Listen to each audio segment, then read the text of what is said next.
Attention grid, will all non-essential personnel leave the grid now?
Right, hopefully that fixes the issues we've been having with the commentary. Hello to you, of course, if you can't hear us. Apologies for the problems we've been having, of course, throughout this broadcast so far. It seems that I've been talking, but you couldn't hear me for whatever reason. Hopefully we've ironed out those technical problems, though. Josh Anderson here, going to be taking us through the, well, what's left of the 2.4 hours of Misano here at RF2 Asia Series.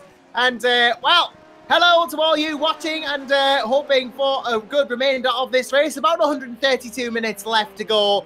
And this should be an absolute barnstormer now. I'm thinking this is going to be very good.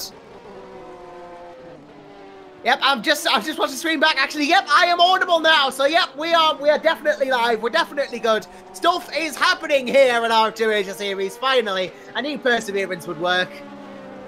Right, okay, so what's happening in the race then? Well, Daniel Benefield's leading it for Hawkeye Race at the moment, of course, the SimNews.TV regular. Great to see Daniel here, and let's hope he can do well today. Armin Taruna, though, and Sanderson all second and third, and you imagine if Benefield makes a mistake, those two will be right there in their Gibson cars just to get right back at Benefield in his leisure. Chris Osley is fourth at the moment. He started well. Seems to have dropped the place, though, and Rick's got a very solid fifth in the Hawkeye. Second Hawkeye car, the number 27 there. Second Leisure LMP2. Brett Greer is leading our GT field in the number 26 at the moment for United ECZ Team Australia. And that is a good showing from Gray so far. Alexis Capano with Jalu is third. Sebastian Rodriguez is fourth with rear panel damage, which he's elected not to fix. And Good JK is currently in fifth place with some quite heavy damage at the front of that Ferrari. But again, deciding it's not worth fixing it at the moment. And, yeah, great to see that people can actually hear what I'm talking about now. I've been going for the last 13 minutes, but nobody was able to hear us for whatever reason before then. Luckily now, I'm about as clear as the sun on a summer's day, and we can get down to commenting on the remaining 130 minutes of this race. So, great to have you all with us, of course. After we've had 14 minutes, then who do you think is going to win? Let us know. Obviously, it's very difficult to call a race at this point, but, you know, have a go, have a bit of fun, have a guess. Always fun to see what people think, and, well, we'll have to see what's going on. Gonna be interesting to see at least how the drivers get on. Rick Scott saying that for some reason he has a penalty. Well, I haven't seen anything he's done that's been penalty worthy so far. Might just have cut the track a bit, but perhaps been a bit too exuberant with the track limits in the opening end of this race. I know RF2 can be quite strict sometimes, so you've got to be careful where you go on the track. But, yeah, going to be interesting to see how this goes, at least. Daniel Benefield still leading, though, in that Hawkeye LMP2. And start hoping to get more points for Hawkeye on the board. As I've just seen Paul Faustino has had a bit of running one of those corners. He's just seemed to have gone round it a bit as Paul. Yeah, it was coming out of the front straight into turn one. Oh, just went wide and lost it. Very easy to do, and... well, obviously the exterior surface quite quite slippery and not very good for traction. That's why Pastorino went round, but yeah. Cars seem to be pretty spread out at the moment, and, well, there's a battle going on for 21st and 20th place between Hang On Sam and Vincent Kung there, right at the back of the field. Battling it out. Kung goes a bit wide into one, but he's got the speed already sorted and gets the position done. But then he goes wide, and, well, actually, Hang On Sam joins the formation going wide team there, so Kung is going to consolidate 20th. So an interesting little mini skirmish there going on, but obviously, you know, nothing major, I guess, at the end of the day. And, well, both drivers have managed to get back on with their races. Good battle going on for 10th, though. Andros Alvarez and Good JK going for it at the moment. 22 car and 105. BMW versus Ferrari. Remember that JK has damage to deal with as well, so he will be a bit slower here. Perhaps Alvarez can use that to his advantage. Andros will be revving that BMW engine all the way out to its travel limit, I believe about 9,500 it can go to, which is extremely high. Alvarez dives into turn 1 then, gets a bit more distance, goes down to the Ferrari ahead of him. And ultimately he's not going to get through yet, but definitely closing in. Definitely making inroads. And, well, I could definitely see how this goes. Oh, well, he had it for a minute, did Alvarez. He went for it there, but ultimately, I think he overshot the corner, and, well, JK got it back. And, yeah, Alvarez went for the position, but locked up, and then lost the ground right back again. Not really great for Andros. We'll have to do the work. And, well, now he goes for it again. Gets on the inside, and, well, he's through this time. There you go, well placed, and Alvarez gets through into 10th place. And, well, they're about to be overtaken, lapped rather, by, I believe, Stanislaw there. But, yeah, 10th place overall for Alvarez, and, well, moves up to 5th in GT. Great stuff for Andros. Obviously, JK will be hoping to get that back in the Ferrari. And, hoping that, you know, more distance can be made. Turning into the corners. You know, again, that lack of front downforce is going to be hurting now. Yongji Vong is actually going to have a go as well. And this is going to be interesting to see how Young goes. See how this goes for Safety Racing Team. And, well, let's see how this battle may progress. We've got a 3-bit battle now for 5th in GT.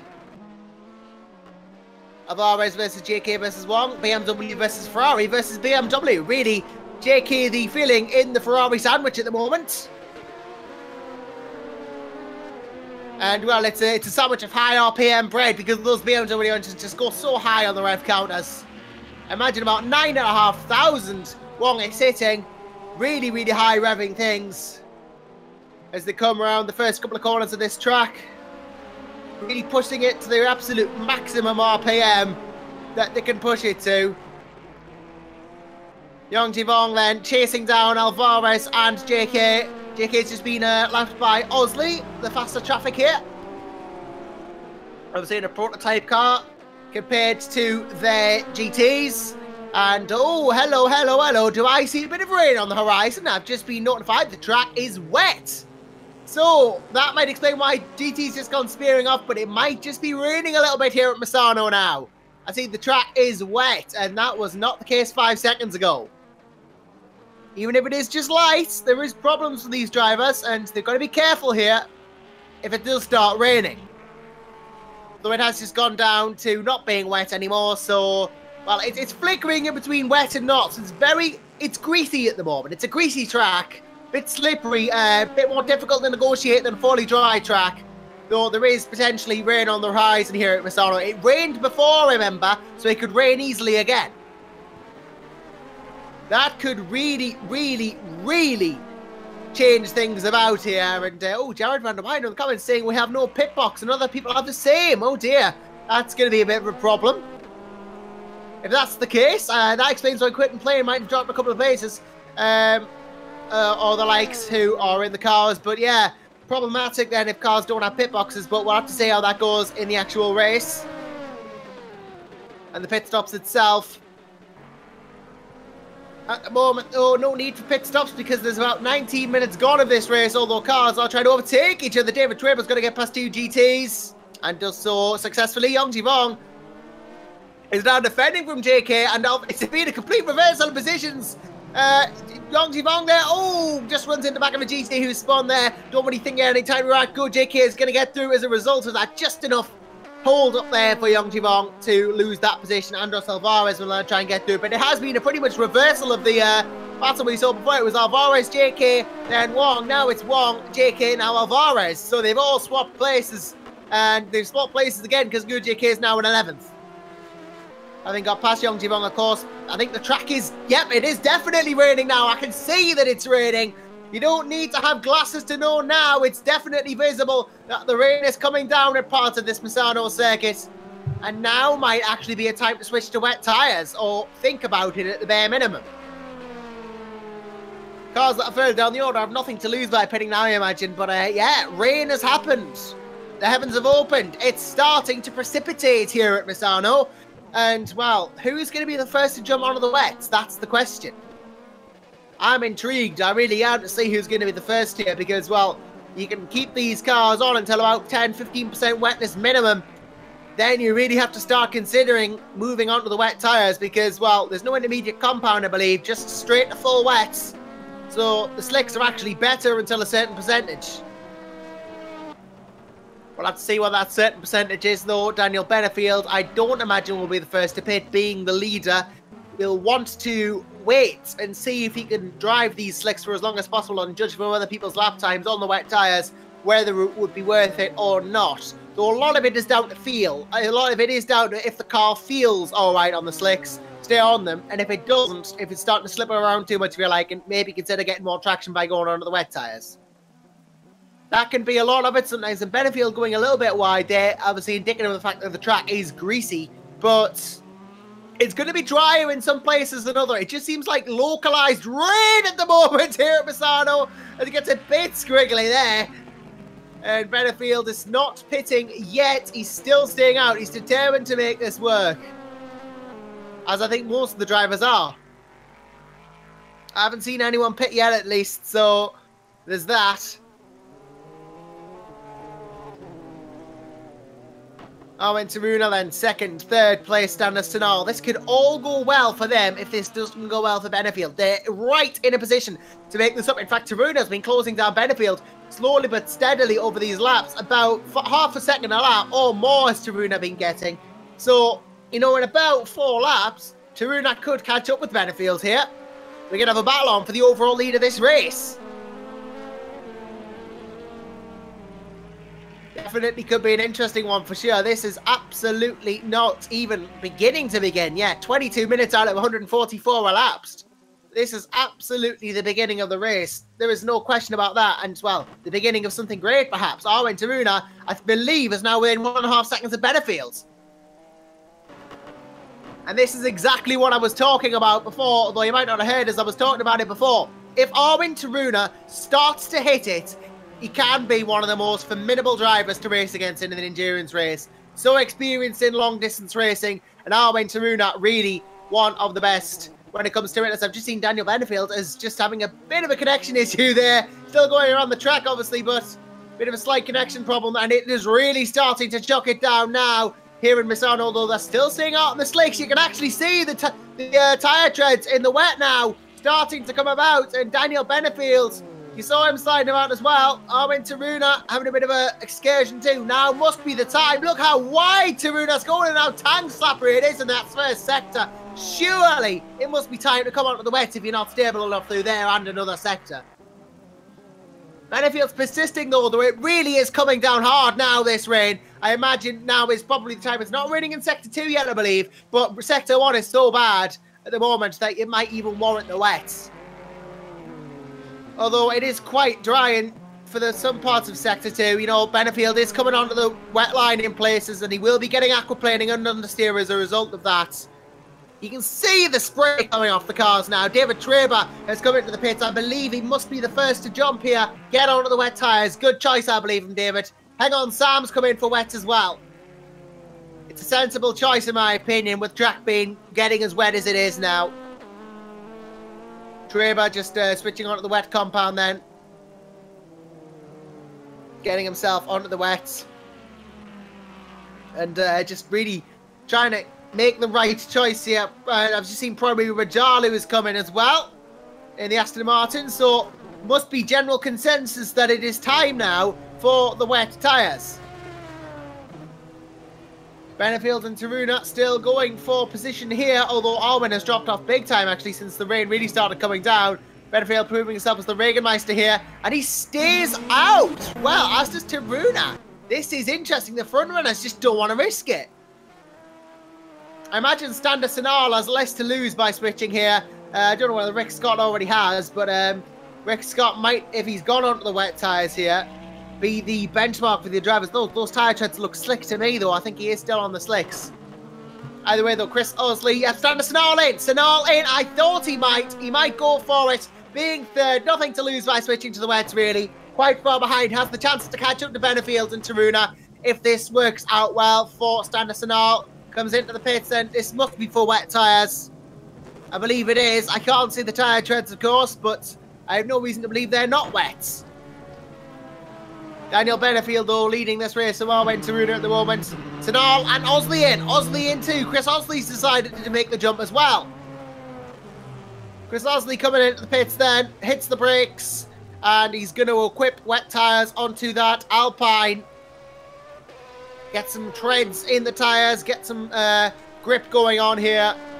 Benefield and Taruna have stayed out, though, obviously, on the slicks, and this might be interesting. Jared Van der Weide saying there's no pit box for him. Oh, dear.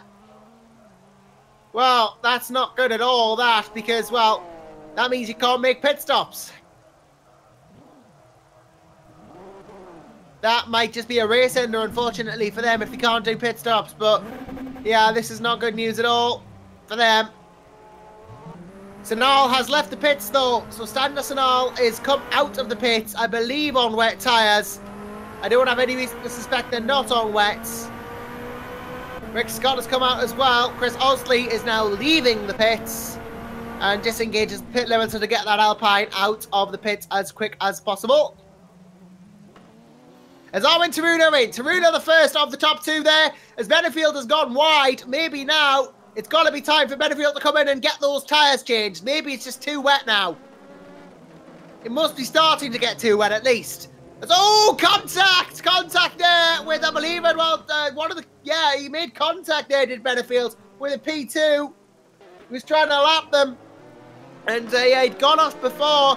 Now the P2 came through, there was contact. It was ahead of Chris Osley. And then, oh, the P2 just came across, squeezed Benefield off there. That was pretty naughty, unfortunately.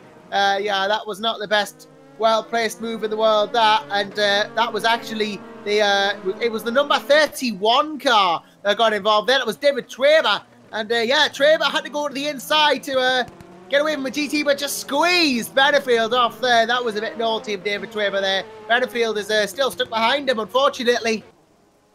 And really getting held up here. This is going to play into Arwen Taruna's hands.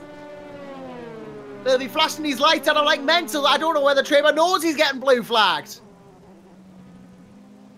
Should just really let off and let Benefield through, being a lap ahead of him here. But, you know, he probably thinks he can unlap himself, you know, but Benefield's going to be quite annoyed, quite frustrated there was contact in the first place. Del Rincon comes into the pits as well. Must be wet tyre time then. As Benefield also jumps. Benefield jumps too. Into the pits comes the race leader. As, oh, gets squiggly in the brake and hits the barrier. Almost collides with the GT ahead. I don't think there's any major damage to that Hawkeye, though. Very lucky indeed. How he got away with that is beyond me.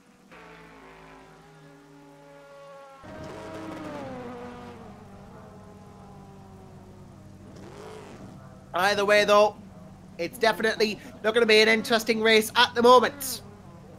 Benefield in. Taruna is just coming roll. I think he hit a tyre barrier there, actually, did Arwen Taruna. But yeah, Benefield's probably switching tyres now. Yep, I can see the car going up on the jacks. Going to get a tyre change going on. Arwen Taruna is going to hit the brakes and quite possibly take the lead here. And here we go. Benefield, yep, he's not going to keep that lead. Taruna resumes it. Lead change at minutes 29. Possibly aided by the traffic, but Standard Senal might even get through here. Has Benefield left it too late? I think he has. Standard Senal has gone through in a second. Benefield might have left this too late. He comes out in third in the P2s. Has this just gone disastrously wrong for Daniel Benefield? Well, he might just have left it a little bit too late there, the Aussie. And, well, he won't be happy about that for sure, but let's see if he can get himself into a good position in this race again. We'll be awesome to see him back up there, of course, but ultimately might just have lost that on strategy there.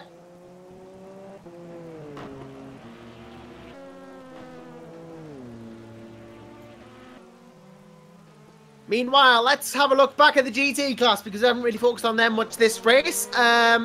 See what's going on there. We got an interesting sort of battle, assuming here between and Alvarez is, I believe, actually trying to unlap. He's actually trying to unlap himself on the current GT leader, Brett Gray, and he has. So, well, a statement made from Alvarez there. Brett Gray a whole lap ahead, and oh, he's lost it. Gray from the lead of GT has lost it. Has gone round, and Sebastian Rodriguez is going to gain time, big time, on the resume here. Brett Gray has managed to rejoin the track, but he's in, I believe, really coming into the sight of Rodriguez now. That's really cost him a lot of time, and Rodriguez now could be in with a chance of this lead of this race, but he's got to watch himself. Remember, there is no back panel on that Porsche, which is going to reduce the amount of available rear downforce. Not by much, admittedly, still got the wing, but the rear panel does definitely help as well. Gives you a little bit extra. It's Benefield in again. Daniel Benefield in again. Maybe spared in the pit lane doing a drive-through penalty here. Or a stop-go or something. I believe he's just coming straight. Yep, coming straight through here. Daniel Benefield serving a drive-through penalty probably for speeding in the pit lane. Well, that's just made it go from bad to worse. And Rick Scott, his own teammate, is really gained time now. Well, that has not gone well for the Hawkeye number 34 at all, as Brett Gray has now lost position by coming into the pits here, so Rodriguez has taken the lead of the race, in GT at least. Brett Gray comes in to the pits now and gets him on the jacks to switch tyres. Rodriguez, though, your current race leader in the GT class.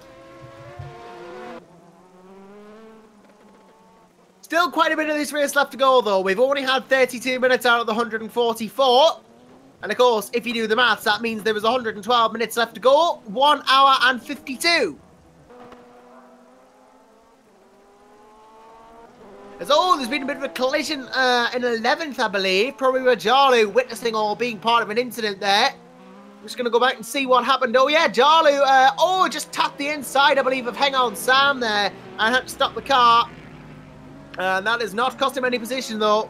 Just a bit of a minor inconvenience for Perea. So we'll see if he can get back on that. Brett Gray exits the pits, and Jarlu is actually reasonably close here. This could be close between the two of them, but Gray is going to exit. Gray is indeed going to exit, I believe, ahead. So, yeah, nothing to worry about here. Perea Jarlu not in any position of taking the position yet, as Hang On Sam goes wide. Big time, actually. He goes very wide. And Young Jivon comes into the pits as well from P13. And oh, dearie me, there's a car stuck behind him. What's going on here? There's a car stuck behind Young Jivon. It's Simon Svek. Svek's got behind, possibly sharing a pit box here. He's going to wait for Young Jivon here. Vincent Kung retires on the race as Van der Weider is already out, and Chris Payne as well. Yep, Simon Svek comes in, having had to wait for the pit box to become available. That is a disaster for the BMW driver. That's gone terribly wrong. Yeah, Jared Van der Weider saying the pit box came up, but he couldn't stop for some reason. Yeah, that's why the pit box didn't work. That's why they retired. Simon Svek is come out of the race here, quitting playing, pending an open session, but I don't think he's going to be able to get back in now, unfortunately. Which is a massive shame, really, because they were doing so well, were the Tifa team, but unfortunately, I believe that's their race done. Zawa Taruna into the pits. Taruna pits now. This should give Sinal the lead of the race. There's about a few seconds between them at the time, but Arwen Taruna is going to come in and change tyres. Give Stander the lead of this race now. Sanal then leading, of course, a very experienced driver in his own right. And Stander will just be hoping to keep this lead for the end of the race, obviously, but it's not going to be that easy. Daniel Benefield's gone into second. Taruna still waiting, of course, for those tyres to change, and Daniel Benefield has resumed second in that time. 15 seconds behind Sanal, though, so not really in a current position to attack. Although I believe Sanal has to make a second pit stop.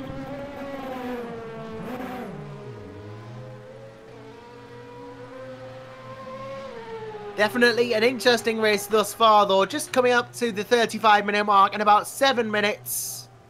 Or 9 minutes, we'll have exactly 100 minutes gone. Well, 100, not 100 minutes gone. We'll have 100 minutes left to go. With 44 minutes gone, we'll have 100 left to go. Do excuse my maths, it's not exactly my strong point. But, yeah, 44 gone, 100 to go. Just, give or take, about a third race distance. As Yang Jivong's in again. Wonder what this is about. This seems to be another pit stop, actually. This does not seem to be the drive-through. Seems to be coming in again, unless it's a stop-go. Just keeping an eye on Yang Jivong here, because nothing seems to be happening. Might be a 10-second stop. Yep, it was a 10-second stop-go. Well, interesting where they've got that. Sebastian Rodriguez in as well. Again, nothing seems to be happening, so maybe similar thing.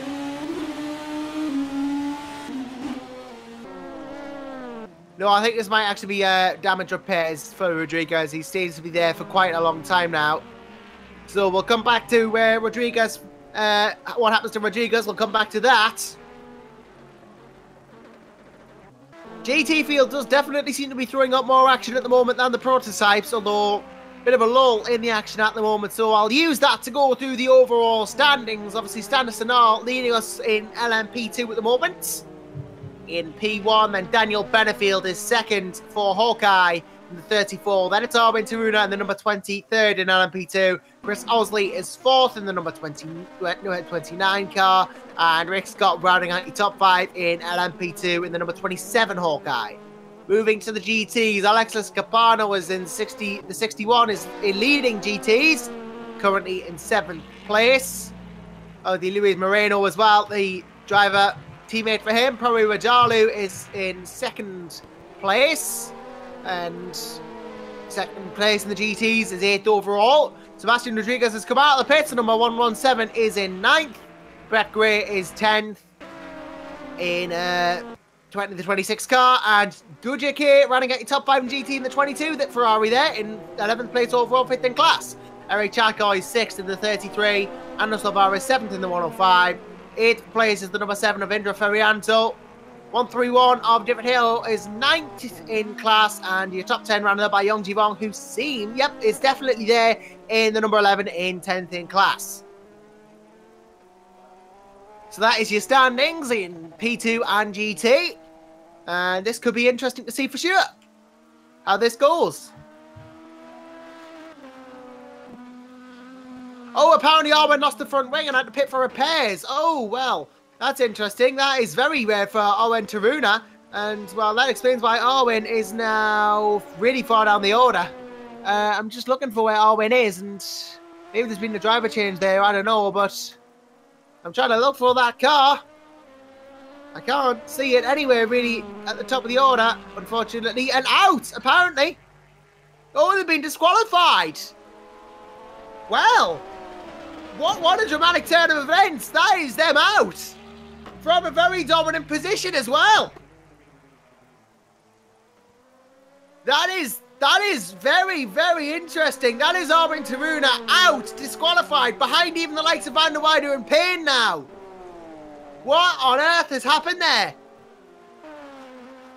Well, what it means is that it is now a 2-horse fight between Benefield and Sanal, with Taruna out of the equation, or Justine being undisqualified. There you go, and Rick Scott retires. Scott retires with an engine failure.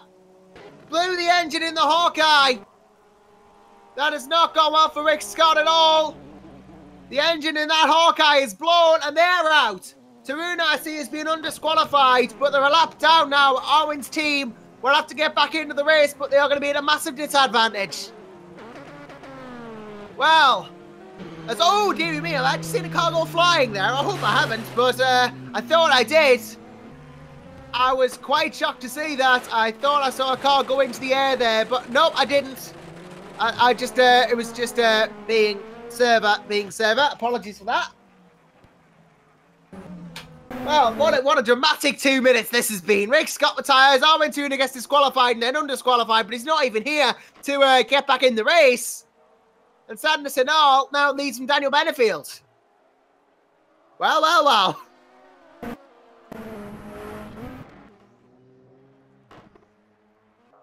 Drama in Misano for sure. Problems for Rick Scott, whose engine blew.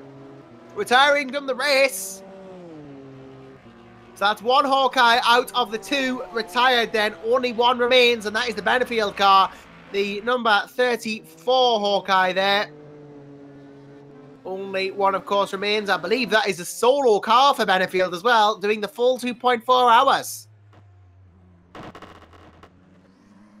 This will be an interesting one for the Australian then. Yes, I'm seeing a position change further down the order. Brett Gray's gone off. And I think it might be Armin Taruna falling down the order, actually. But, yeah, Brett Gray has gone off. In the meantime, Eric Chacoy's running into a barrier as well. Chacoy running into problems. A lot of GTs having trouble around Misano then. Seems to be better for the P2s. GT seems to be struggling around the track. And, well, that's meaning the P2s have to be extra careful today. Just to avoid them as Hang On Sam comes into the pits.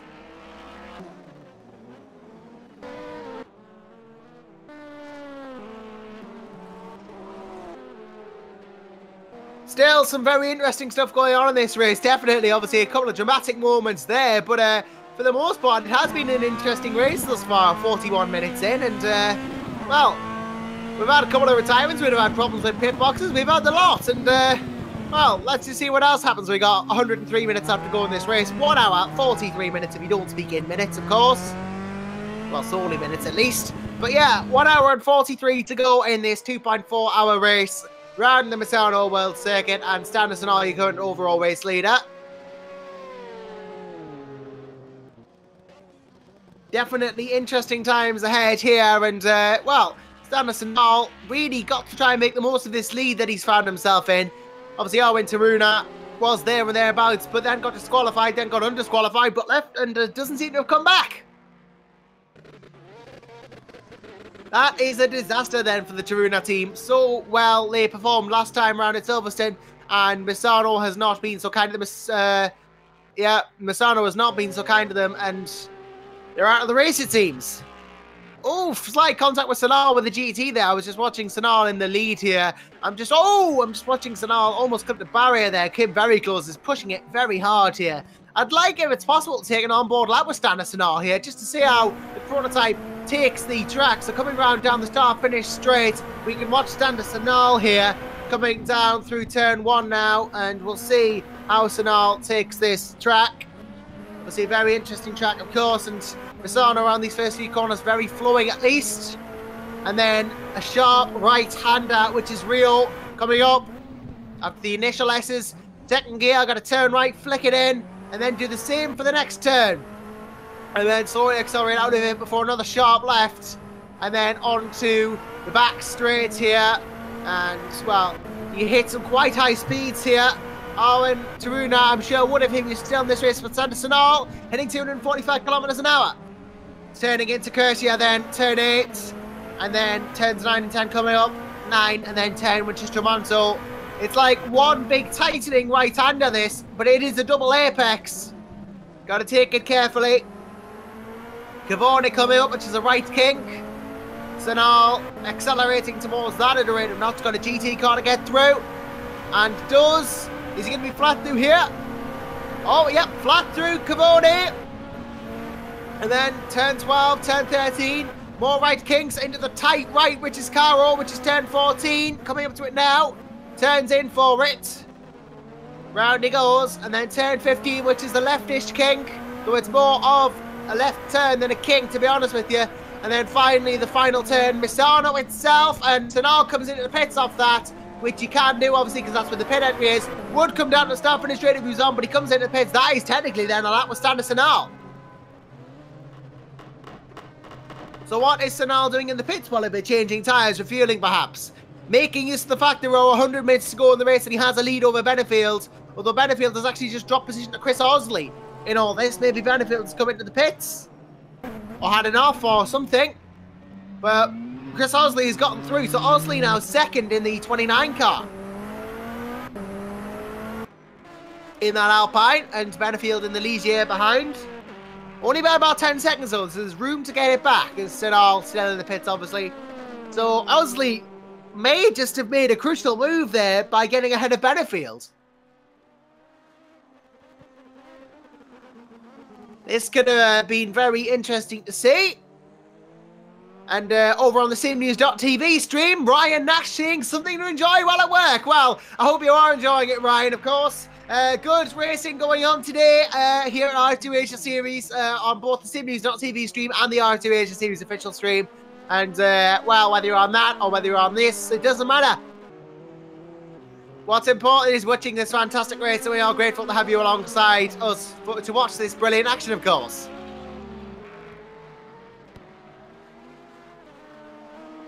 Mark Robinson has just come in as well in the 127 Aston Martin. So Robinson in for what I believe is about 8th in class. So the 8th place GT has come in. Interesting stuff at least. And we'll see how this goes for these two. I have to see how it goes. Robinson then in the pits. Might be a solo entry for Mark Robinson actually as well. So only him in that car today, and we'll see if he can get a good result.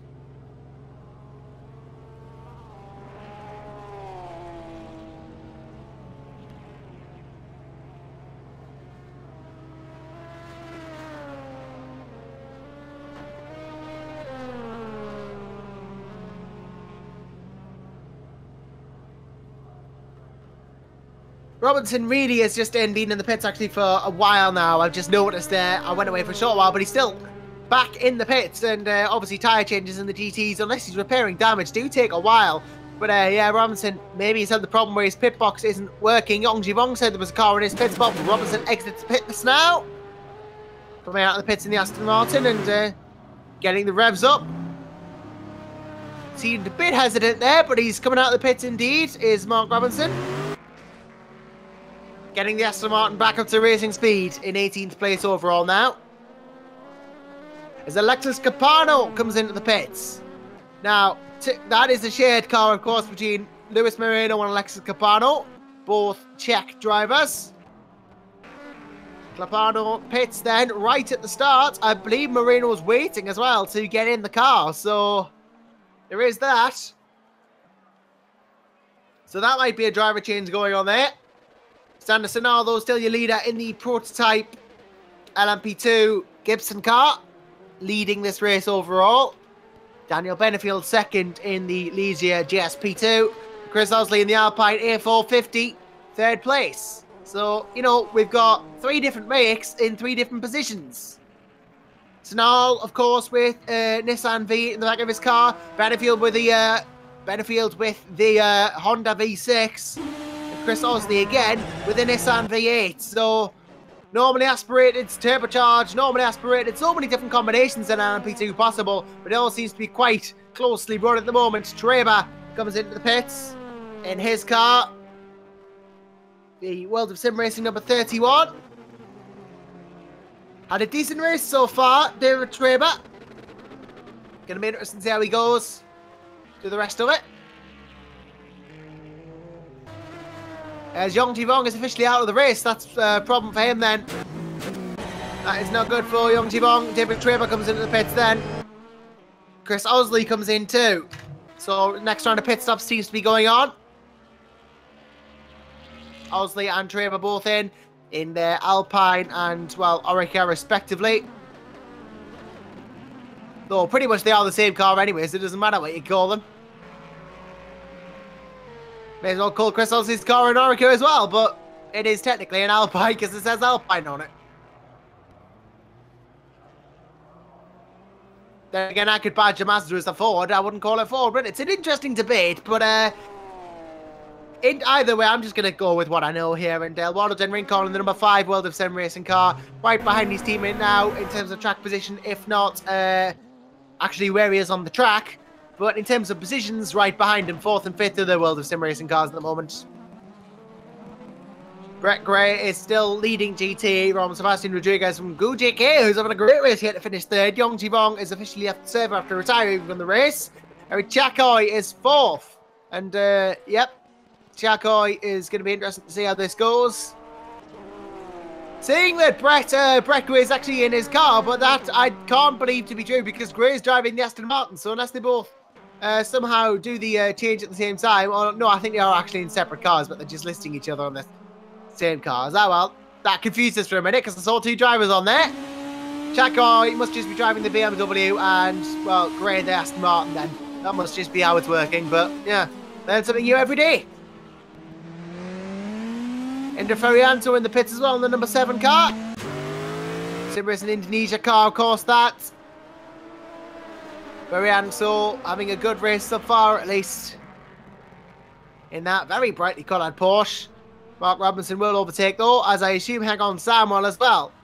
Though Sam has just been overtaken by Fahad Ghafoor, who's back in the race with the number 20. Fahad Ghafoor, 4 laps down though, not really given a chance of winning this race, you imagine.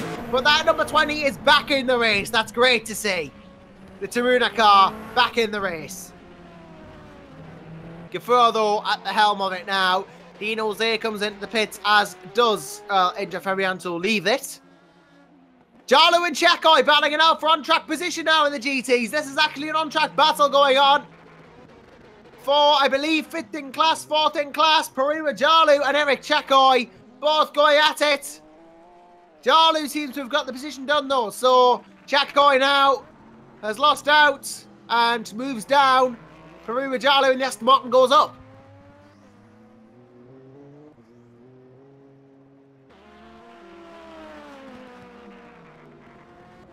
Good JK though still 3rd. Sebastian Rodriguez still 2nd and Brett Gray still leading in the GTs. Has been some interesting battles as Chakoy has a bit of a nudge there. Has a bit of contact, I believe, with Daniel Benefield. And, well, I'll have to go back and check that out. Benefield, yeah, was coming up to Chakoy. Went to the outside and, no, there was no contact. Sorry, I tell a lie. Chakoy just lost it on his own. Chakoy lost it on his own round the corner. That wasn't contact with Benefield at all. Apologies to Daniel and Eric for that. I thought there was contact, but there wasn't. Either way, though, Benefield's gotten through. Chakoy's lost out a bit more, and he's starting to put himself in the clutches of Luis Moreno behind in 11th. Needs to watch himself here.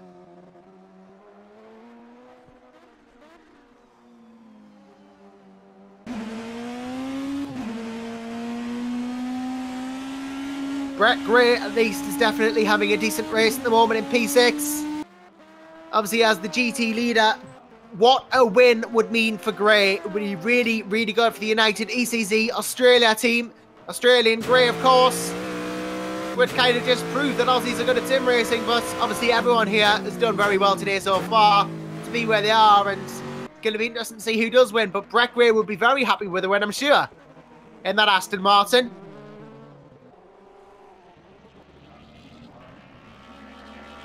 Going to be charging big time here to try and get to the end of this race in the lead. That Aston Martin V8 roaring as he comes round the corner here. You can just listen to it roar.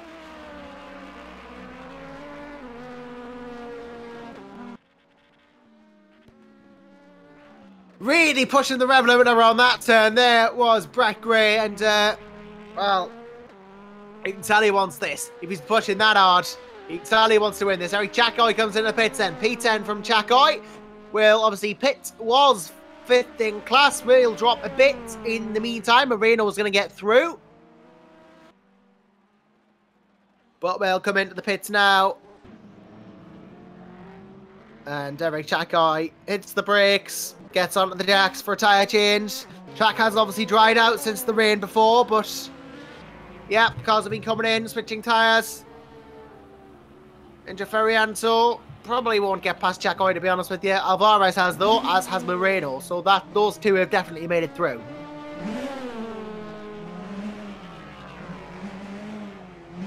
54 minutes gone of this race then, 90 to go.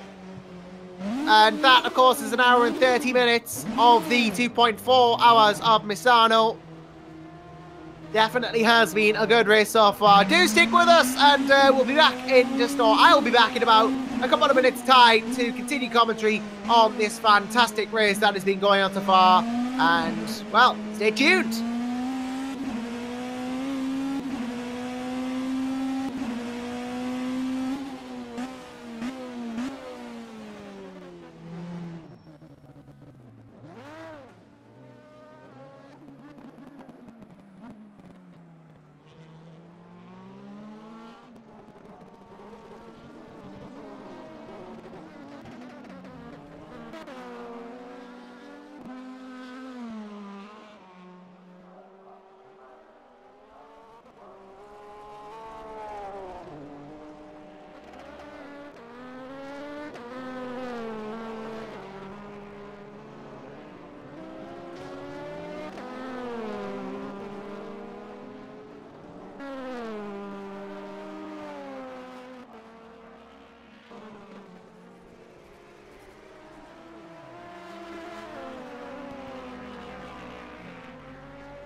Well, if you are just joining us, where have you been? You've been missing out on a stunning race here at Misano for the 2.4 hours of Misano here in the RF2 Asia Series Endurance Series. You really have been missing out. It's been a stunning race so far. Sanderson now leads by a whole lap from anybody else. Chris Osley, the next highest car in P2. David Traber third, and Waddleton Rincon fourth. And if you wonder what's happened to Daniel Benefield, he's just retired with an engine failure, just like his teammate, Rick Scott.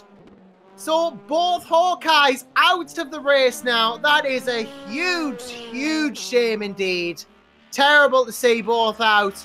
We were hoping that, we were really, really hoping that, obviously, we'd see a good race from Daniel here. But unfortunately, I guess in the end, it wasn't to be. And, well, it all just seems to have gone a little bit wrong for Daniel Benefield. And that is a shame. That is a shame.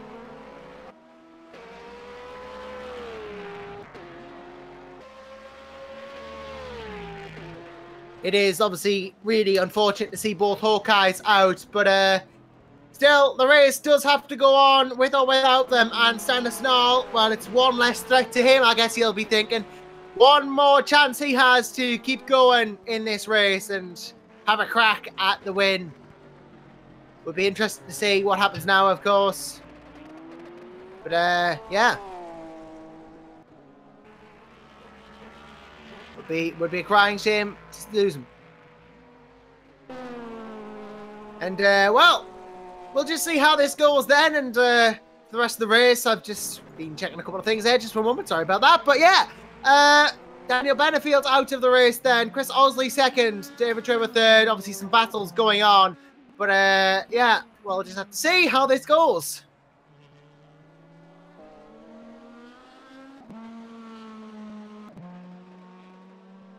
Interesting race still to come, obviously, here at Misano. We've had 64 minutes. We now have 64, well, 144 minus 64. Did the maths. It's 18 minutes left to go in this race, and it's going to be a very interesting one for Stuart.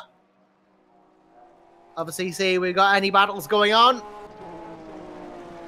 See what's going on, and see what's going to occur in this race then, what's left of it. So, we'll see if we can see anything in the GTs, and see what's going on, and see if there's any battles going on there, what's happening. So yeah, let's have a look at the GTs for a short while then. Obviously in the runnings of that, we got Brett Gray leading the class from Probably Rajali, from Luis Moreno, from Andros Alvarez, from Kujik, from Sebastian Rodriguez in your current top 6 in that GT class. And then after Rodriguez, it's Ferianto, Robinson, Jose, and Hayo there. So yeah, top 10 GTs all running okay at the moment. The GTs, I think, have found it a harder race this time. They have found it more difficult than the prototypes ahead of them. The likes of Sinal, Osley, Traber, and Del Rincon. Then again, there has been more prototypes shortages this race than there has GT. We've only really had a few prototypes. I'm just counting 5, 6, 7 prototypes compared to the 19 or so GTs we have. Much more popular class. So, you know, has been more of them who make mistakes, but at the same time, there has been more mistakes made by GTs. Has just maybe been a bit of a tricky race for those tin tops this time around. As Christian Duke has just proven there by having a nice little off there. Oh, just narrowly misses Gray there. The race leader just misses him on the rejoin. That'll have given Gray a bit of a scare, that one's for sure. Well, you can't think of more scary things than having a GT just slide across the track and just narrowly miss you. Brett Gray, I think he's ought to be going a bit, but now he has a little bit of time to cool down and continue leading the GT race. Either way, though, we've got some interesting racing still to come here in the race. We've only just really gotten started. 66 minutes out of 144 gone. Osley and Traber. If Traber can catch up to Osley, that could be a good race in the making. But obviously, they're a while away from each other just yet, so maybe not going to happen now. The sun setting here at Misano, as you'll see, a very beautiful thing. And, well, we'll be heading into the night. Going into the night here at Misano.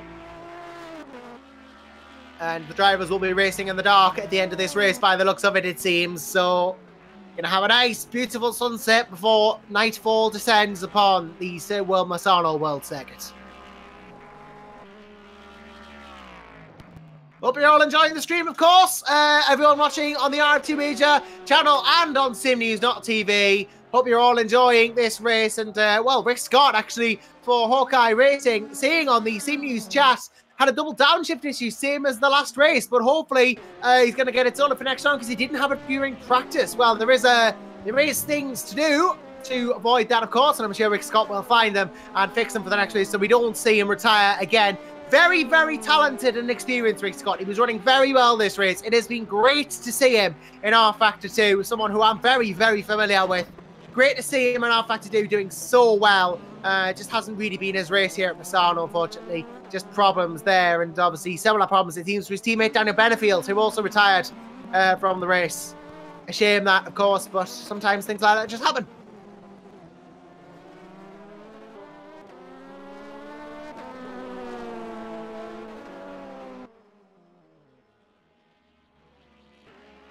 Just looking up and down the GTs again. As we say, there are a lot more of them than there are prototypes. But speaking of prototypes, Fahad Ghafoor has managed to get himself up to 10th place overall. Still 4 laps down on Sanal, though, so don't imagine that they'll be winning this race outright, the number 20 car. Of course, they had that issue before, but they've come back from it. And obviously, they're doing a good job now, at least, to hold on to that 10th place. Doing a nice job to hang on and just keep where they are. Doing a very fair run indeed here. Oh, that number 20 team in 10th place.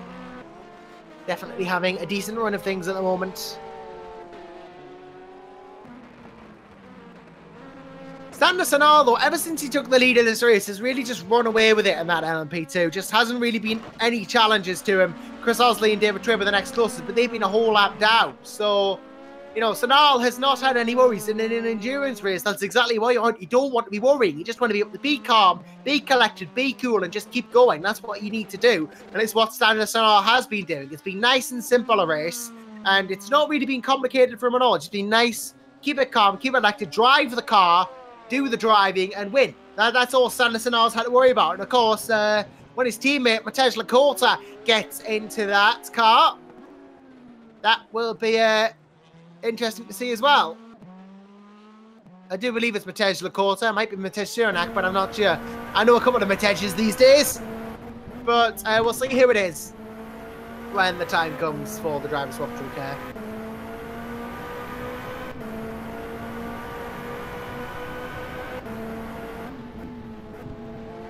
Eduardo Del Rincon and David Traber and the World of Sim Racing cars 31 and 5 are now 3 and 4. So if it's for qualifying, it would be row 2, but instead it's a podium spot and the first of the non-podium finishers that they are currently occupying.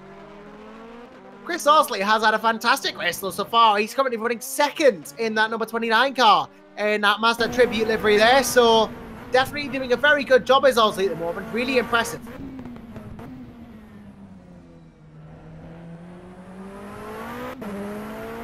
Osley really has shown just how good he can be today. Not the fastest driver on the field by any means of the imagination, but it's been his solid and consistent form that has led him to be able to take this second place. And that's exactly what you need. You need solid and consistent form, and that's what Osley has had. You can't fault him at all, really. He's had a stunning race. Really has just been there in that Alpine Nissan, on the throttle, taking advantage of everything that happens around him. And you got to admit, sometimes the most consistent drivers are the most successful. Osley has been consistent, and well, he just goes off a bit there as I say that, but he's had a very, very good run here. Christian Duck has said in the chat of the server that he got a drive-through after a driver change. Well, interesting. Duke, of course, is I don't know where Christian Duck is. Maybe he has come out of the car now, but yep, I do believe that is the number 77 car he swapped out of, and there's been a driver swap there, and there's been a drive-through given for some reason. Perhaps Duke sped on pit entry then. Could have done that, but there's always the potential for anything to happen to teams in sim racing these days. Oh, Simon Svick has had a bit of a collision. We're on the tires there in the Sim Racing Philippines car in the number 15 BMW there. Simon Svecker's had a bit of a run there, so problems for him. Paul Faustino coming out of the pits. David Heo obviously ahead as well. As night really does begin to descend on this Misano circuit now, it's going to be more difficult for the drivers. I just noticed Indra Ferriando's out as well. So Ferriando, a retirement from the race too. Seems to be quite a high attrition rate today at Misano. Has not been an easy race, and Indra Ferriando, the Sim Racing Indonesia team, is out. Well, that is a surprise.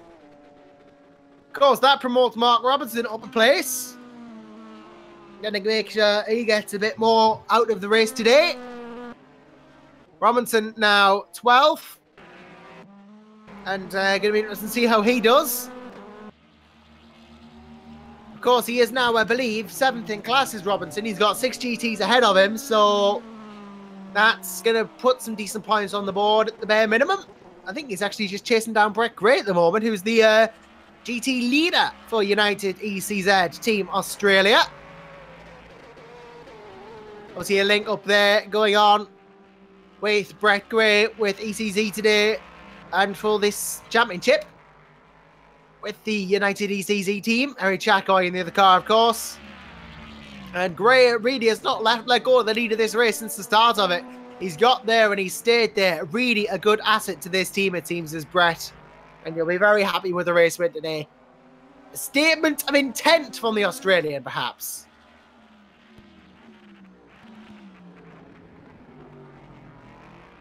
Parewa Jalu will want to do something about that, but I don't think he's in a position to do anything at the moment, is Parewa. And obviously, he's going to be wondering here just until when is he going to come in and do a driver change? Because I see Jacek Frajek, who is waiting around to get in the car. Frajek, I believe, is actually Japanese, so that would be a first for me commentating on a Japanese driver. All the better for it as well. Great country. And, well, we'll see how Jacek can do. Jacek has been a good driver in the past in this series, and we'll see what Jacek can do when they get in the car. Taking over from Parewa Jalu, of course. But we'll have to see how this goes.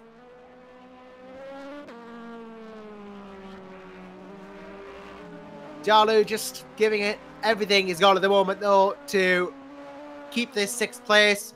He is being chased by Louis Moreno as well. So there is a battle going on here. Moreno versus Jalu for 2nd in GT. And Jalu goes a little bit wide there. Moreno revving that BMW to its absolute maximum. Obviously, I see as it goes up to pretty much 9,000 revs, that engine. Very high revving engine indeed. Moreno really pushing it to its absolute maximum. Or near thereabouts. Hits 200 kilometers an hour, 210, 220 as he chases down Parewa Jalu. These are quite nippy cars in a straight line, these GTs. Almost level sometimes with the prototypes. Sandra Sanal, for example, you know, was doing about 200 before he came into one of the corners. Obviously, usually hits about 200, though David Trebor's just been doing 272 in the same corner those GTs have just gone through, so there is that, but this is definitely an interesting battle at the moment. Jalu in the pits. Jalu in the pits. Though Moreno will take a place. But that battle might resume later if Moreno pits. As night really, it's dusking over. It's become night time. As Standard has a bit of an off-track excursion. But still being up ahead of Osley means he doesn't have to worry about it. As, oh, Gray off. Gray off. The GT leaders at a spin. That's not good for Brett Gray. A rare mistake from the Australian. Just seeing to it. Oh, yeah, he just dropped it off the track. Something happened. Yeah, Gray just, oh no, he actually steered off the track and it hit the brakes. What's happened with Brett Gray? Maybe controller failure. Something's happened. The car has stopped. It doesn't seem to be moving. I think the engine's actually come off as well. Is this the end for Brett Gray? Something's happened with that car. It doesn't seem to be very alive at the moment. Problems for Gray then. That's not gone well at all. Moreno will pass for the GT lead. And, well, it's been a flawless race so far. But it's 77 minutes in. Is it all over? Gray does not seem to be going anywhere fast. And, well, that's not good at all for him. And, well, I've just seen, actually, speaking of Indra Ferianto and Jacek Frajek is now in the car and appears to have gotten straight into an incident, unfortunately. Saying sorry for something, but Frajek exited the pits there, and something must have gotten in contact with someone somewhere along the line. But oh no, I think just testing quick chat. All right, because he's just gone thank you as well. But fair enough. As Brett is back moving, Brett's back moving, says our cameraman Naz, and thank goodness for that. Brett Gray back in this race, but significant time lost. Has whatever issue occurred to Brett Gray there cost him the win in GT? Has it cost him the GT race win? That is the question I'm sure they'll be thinking about all throughout this race now. What could have been if only those technical problems hadn't come about? That's what they'll be thinking.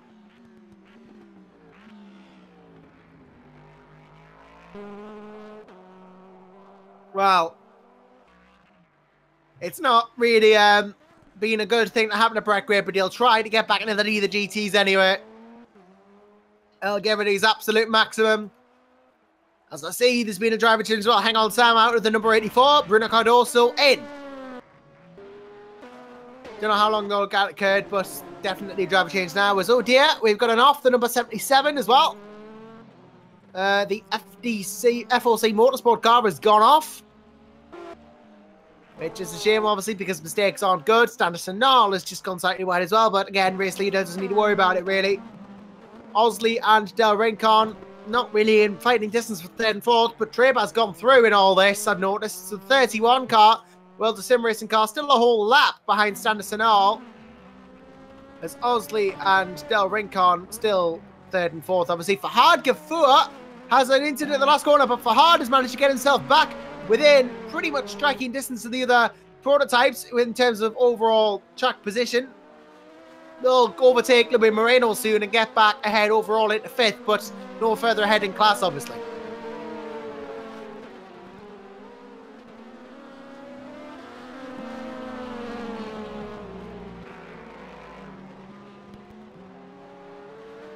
Really, really dark now here at Misano, though. Really, really dark indeed. This is definitely a dark race now, and well, it might even lighten up by the end of it, who knows, but definitely getting some night driving in at the moment. It is a different beast, really, night driving. You can't see as much of where you're going, so you've got to be more careful about traffic. You won't be able to see it until it's closer. You've got to be careful. You've got to know what's coming when it does. You've got to be more perceptive. It's a nightmare for P2 traffic, especially in a GT field, because they've got to be even more careful and open themselves up to attack from other prototypes more. I mean, I've been in night races before. Once it was so dark, I actually didn't see, even with the headlights on, I didn't see the corner ahead and I crashed. So it is difficult to do sometimes. But I'm sure these drivers have practiced day and night driving. And, well, it does look very nice, these cars. They look beautiful in this night under the lighting here at Misano. They look lovely indeed. And, well, some brilliant liveries we got on this grid. One of my personal favourites is that Chris Osley car, the number 29. The World of Sim Racing cars are nice too as well. In terms of GTs though, well, you look at all the cars and there's so many again as well that are really nice. Actually, yeah. So many lovely cars up and down the grid. I like that Sim Racing Philippines one. Simon's Fick in that at the moment in the 17th place. The red, yellow and blue stripes on the car. Very minimalist, but very good. Very nice to look at indeed. I do like that car indeed. Lovely, lovely car. Either way though, regardless of what the cars look like, it does look like there's not going to be any other winner of the P1 class, P2 class at the moment than first place Standerson Nall. Still a whole lap ahead of David Treba, who is just further ahead of Chris Osley from Rincon. Luis Moreno's having a stunning race in that GT at the moment. The fifth place car, the number 61. Currently 5th overall, actually still ahead. And, well, ahead of Gafur, I believe. Might not be for long, but is it definitely nice to see Moreno so high in the GT. Obviously, not that many prototypes in this race, but there has been attrition too, so top 5 for GT overall would be lovely to see. Moreno has been one of those drivers that's just been really good in this series so far, alongside Capano, his teammate. Going to be interesting to see how this goes. Of course, in the overall championship as well, Moreno leading after some really good sprint races in the McLaren series. Obviously, I do believe the Endurance Series championships merged in terms of drivers over the whole of a year with the others, and obviously in the Sprint Series he's done well, and that's helping him.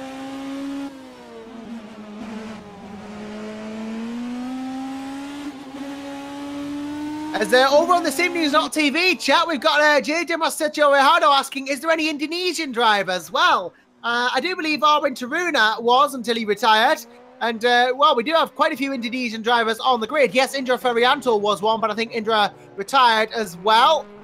Chris Osley, I don't believe, is one. But we do have several Indonesian drivers on the grid. Yes, well, I think one of the more popular nationalities here in the RF2 Asia Series. In fact, our cameraman Naz is just telling us Perura Jalu, who's currently running, is Indonesian, yes. Or was running until Jacek Frasek, the Japanese, got in the car. But Jalu is an Indonesian as well, yes. So we do have several on the grid. It is always great to see drivers from different nationalities compete. We've got a couple of British drivers, a couple of Australians. We've got some from all over the world, really, here in the RF2 Asia Series. It may be RF2 Asia Series, but really is an international affair. Really is a lovely thing to see here, and see all these different nationalities being represented in the sim racing world. It goes to show that no matter where you're from, no matter who you are, you can be part of it if you want. Really is an inclusive hobby, this.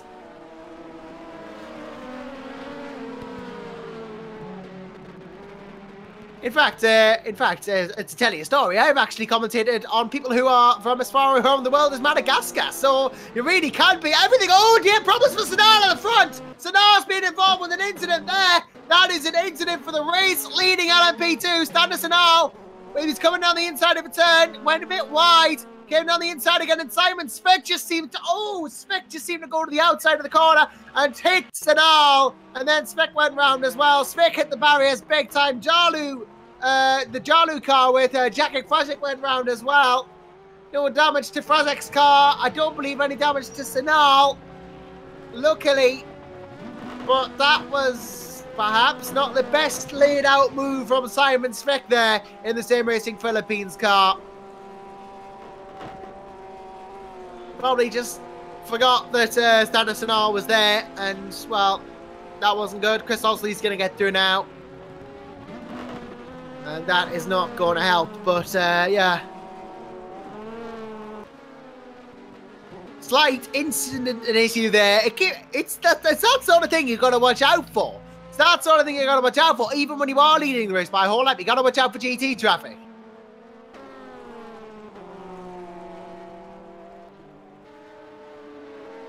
But yeah, definitely interesting incidents happening still, regardless of where the cars are on track or who they're battling. Sometimes the greatest battle in the sim race can be against yourself. Just keeping your concentration and, well, Standard just going to battle with that P2 now to get back into a rhythm, get back into a groove, get back into some sort of consistency. Hits the gravel. You can tell that incident's throwing him off. Something's occurred. You can tell that's throwing him off there. He's just not getting back into it. Not concentrating, not settling down. Maybe even a bit of damage, perhaps, that we're not seeing, but it doesn't look to be from the exterior view. Maybe it's suspension damage, I don't know, but Sanal struggling on. Finding it a bit difficult to get into a rhythm, perhaps, but yeah, that was a massive off for Standard Sanal. It's almost like he didn't brake nearly enough for the corner. Big off for Sanal there, and, well, it is a shame, obviously, to see that happen, but still leading by a whole lap from David Traber in the next LMP2 car. And it doesn't seem to have affected them that badly in the long run, but yeah. A shame to see him go off in the first place, I guess. I'm keeping an eye on Brett Gray, who's really making his way, muscling his way back up the order now, getting past on Andros Alvarez, trying to chase down Luis Moreno and get back the lead of the race in GT. Gray, ever since that problem where he just straight up stopped on the track, has been charging really hard. I think there's about 20 seconds between him and Moreno now, bringing the gap down. There's a good chance he'll get this race win back by the end of the race, so maybe it wasn't so disastrous after all. If he's this quick, he's driving like a man possessed at the moment. He wants that GT lead back, and he seems to be willing to do anything to get it. Look how much of the track he's using. That is determination right there from Brett Gray, and well, using all of the available tarmac this time around, he knows he's got to get that position back to Moreno. Last lap from Luis Moreno was, in fact, if I'll just go check, it was a 144.011. Brett Gray's last lap, by comparison, a 142.3. He's gaining by a second a lap or more. That's how determined Brett Gray is. And Simon Svecki just passes there in the Sim Racing Philippines car, but Gray, really a man on the mission at the moment. Really, really a hard charger. Giving it absolutely everything he's got.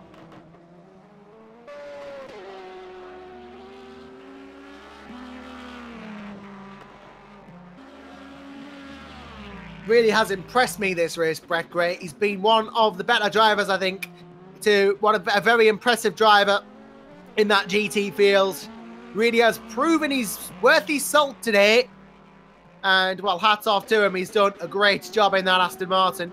If he does go on to win the race, if he does go on to overtake Luis Moreno, it will be a well-deserved victory for Brett Gray. Just coming up to the 1 hour and 30 elapsed mark of this race now, and it's going to be interesting to see how this goes for sure in the remainder of this race. And see how this goes. This could still go any way possible, though. It's an endurance race, and you know what they say about endurance races.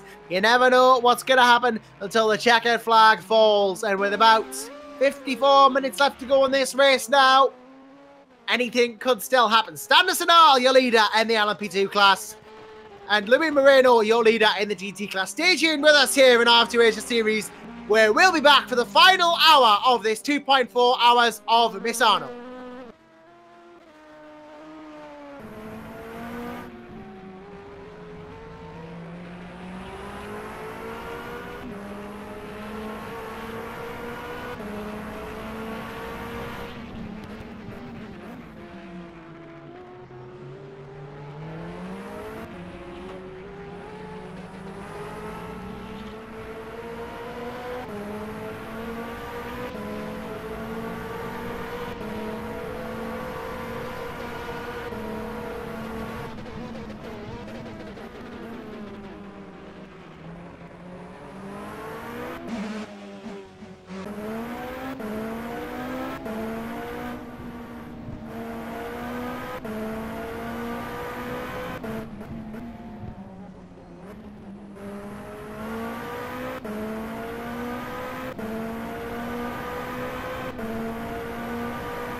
Welcome back to the 2.4 hours of Misano here at RF2 Asia Series, SimNews.TV on the broadcast here.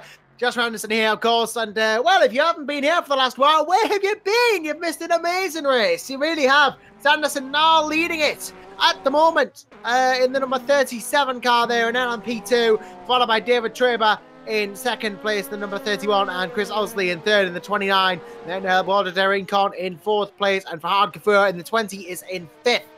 In GTs, Louis Moreno from Brett Gray, from Andros Navarez, from Sebastian Rodriguez, from Jacek Krasek.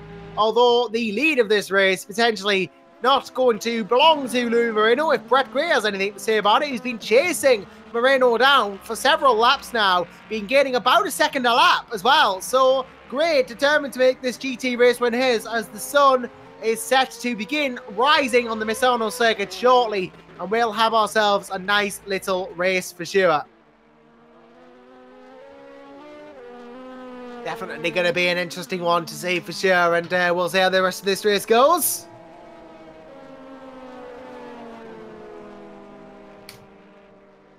Going to be very interesting to see how the drivers continue throughout the rest of this race. We've got about 47 minutes to go, well, 46 now, left to go in this race, and, well, based on lap times that have been occurring so far, I would estimate that is probably going to be, and this is just me trying to do quick maths here, so bear with us.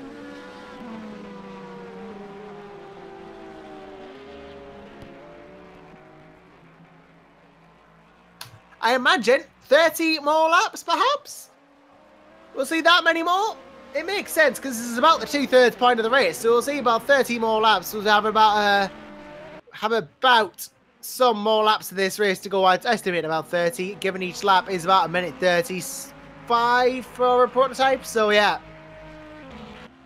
You know roughly how far we have now, as well, yeah, Javier Cesare says in the RF2 Asia Series chat that Eduardo Rincon's going to the podium. Gold World of Sim Racing. Yeah, they've had a good race, haven't they? Had a good race so far. Obviously, David Traber in second place in the 31, and Del Rincon chasing Osley now, going for the podium in that number 5 World of Sim Racing car as well. They've been a very strong team so far this season over the 2 rounds, and, well, very, very, very good racing for them so far today for the most part. We've had a solid outing as Standard Sinal pits now from the lead of this race. Sinal in, I believe this will be for Matej Ciranak, yes. I was right then when I said it was Matej Ciranak rather than Matej Lakota. But yeah, I'm getting my Matej's mixed up. Ciranak in the car then. So, yep, Standard Sinal will change to Matej Ciranak as that happens now. So we'll see what Ciranak can do for the final 44 minutes of this race. Obviously, Standard Sinal's stint has been done now, so it's all down to Matej to bring it home. David Traber closing in, though still a lap down, and has to pit himself probably soon. So it hasn't really hurt any of the involved drivers at all.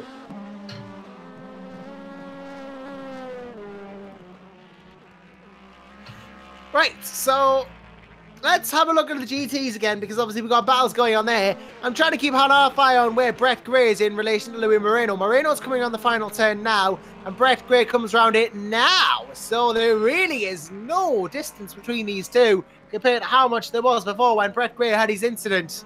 Of course, you saw that before. It seemed to be a controller failure, but he just got it back going again. And the Aston Martin now really, really within about 3 seconds of Moreno for the GT lead. This is where we want to be right now. This is the battle that Brett Gray has been eyeing up for so long, and he's finally going to get a chance to have a go at. Gray versus Moreno for the lead of the GT field. Eduardo De Rincon, in the meantime, pits in that World of Sim Racing number 5 car. But this is it. Moreno and Gray. GT battle ensuing here at Misano RF2 Asia Series race. And what a battle this is going to be. He was so dominant in the first part of this race, Brett Gray, but then had a bit of an issue. Seems to have fixed that though. He's chasing back down. Going for the lead as, oh, Jacek Krasek spun there. Brett Gray narrowly missed him. Narrowly missed the Japanese, and he manages to keep going, obviously, as does Jacek as well. But Well, this is going to be an interesting one. Gray, obviously, has led most of this race. Moreno, a very talented driver too. David Trebek comes in for World of Sim Racing as well. But this is the battle we want to be looking at. And I'm sure Louis Moreno, if he looks off the rear wing of that BMW, he'll start to feel a bit worried because he'll see the Aston Martin of the United ECC Australia team closing in second by second. It's not a sight Moreno wants to see, but it's what he's got. And yeah, Louis Moreno really has just got to watch it here because Brett Gray is in imperious form at the moment, and when he gets like this, when he starts to hit it, Brett Gray, as we've seen in this race, he can be so much quicker than Moreno. So much quicker than anyone else. Moreno's last laps have been 142.8, 142.8, 143.4. Brett Gray's have been in the 141.7s and 141.5s. I mean, Louis Moreno's no slouch. He's a great driver, but Gray's just been hitting another level of performance here. He's so determined. He's been getting the most out of that Aston Martin he possibly can. Pushing it to its 100% limit here as Matej Cyrnak pits. From the lead of the race, Gray spins into the wall. This isn't a repeat of what happened before, is it? No, he's still moving. That's good. But he's lost time and he's got to get it back again. That is a disaster for Gray. Pushed it too hard. Pushed it too much. He's spun and now he's got to do the work all over again. As Matej Cyrnak, as we mentioned, pits from the lead of the race. I don't know what this is about. Maybe just putting some fuel in the car or something, or doing something, sort of thing. I don't know, but Cyrnak, yep, comes out of the pits now. Will resume the race. Chris Osley's not going to lap him, but yeah, disaster for Brett Gray. He's lost time. He's lost ground. Has to make it up again. And he's just making it harder than he needs to for himself at this point. Vodball Motorsport in the comments saying bad luck to Hawkeye. Yeah, great to see Vodball obviously in the chat. Very nice team, of course. But yeah, shame Hawkeyes did retire. And well, it is a big shame to see both Hawkeyes out. Of course, Daniel Belfield, SimNews.TV, commentator of his own right. One of those drivers for Hawkeye. Retired from the race, unfortunately. And, well, that would have really annoyed him. Was doing so well, then the engine blew. Just like his teammate Rick Scott, who double downshifted Chris Osley in the pits. David Traber goes into second. Eduardo Den Rincon can chase down Chris Osley. Now is Brett Gray in. Brett Gray into the pits. Maybe for a tyre change. But the more he stays in the pits, the more Louis Moreno will gain time. And he's still got to gain time because of that spin. So Gray is pretty much going to be on maximum attack for this next 40 minutes on this set of tyres. Moreno and that BMW, though, him and Calpano have been brilliant as well. Gray has been brilliant to solo this race. Andros Alvarez has been a very understated driver as well. We haven't talked much about Andros Alvarez, actually, but had a very solid race, definitely. Now goes into second in that 105 BMW. He's been there or thereabouts in that World of Sim Racing car for quite a while, but not really done much. But sometimes that's the sign of a good racer. Just keeping it out of the way, keeping it quiet, and getting the job done.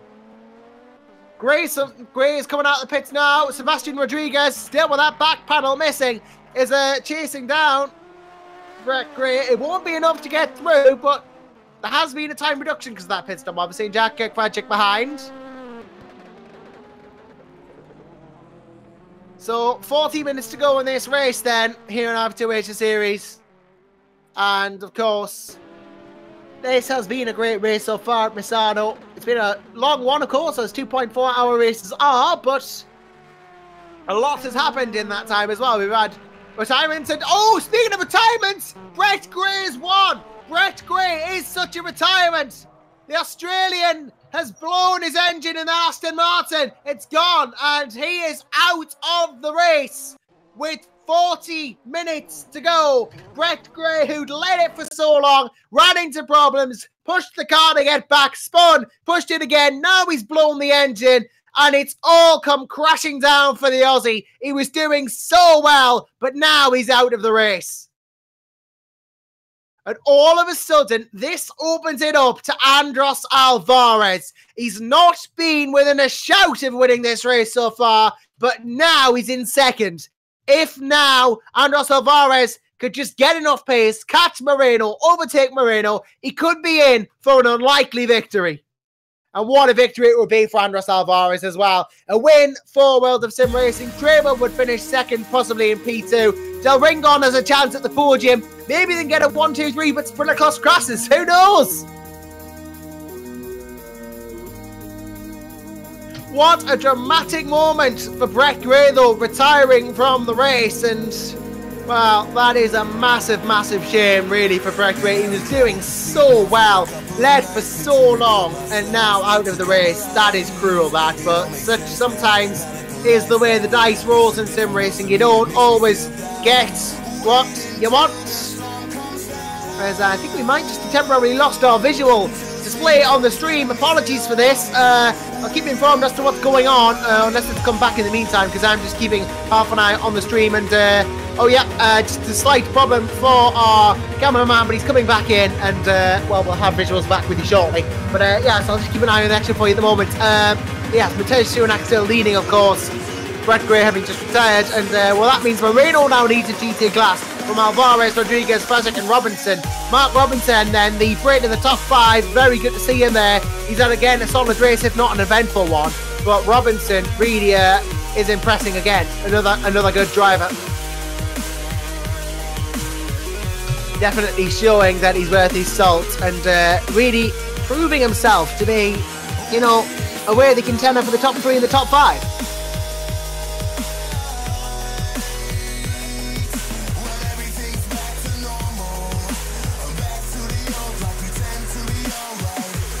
Fahad Ghafour in the meantime is still 4 laps down on Mateusz Sunak, but what a comeback it has been for that number 20 car. After disqualification and disqualification and problems getting the drivers back in, Arwen Taruna eventually swapping to Fahad Ghafour, and well, Fahad has really just been trying to save the race from then. He's going to finish 5th in by the looks of it in that number 20 car, and that's going to be good for him and Arwen Taruna. Not the win that they probably would have wanted, but still, it's something. It's something. And Chris Horsley, again in the prototypes, has been really impressive. Problems obviously for Horsley in the first race, but he's come back so well now, and he's done such a good job to make this comeback happen, is Chris Horsley. You've got to commend him for that. He's done a great job. Has done a fantastic job, and a podium will be well deserved for Chris Horsley.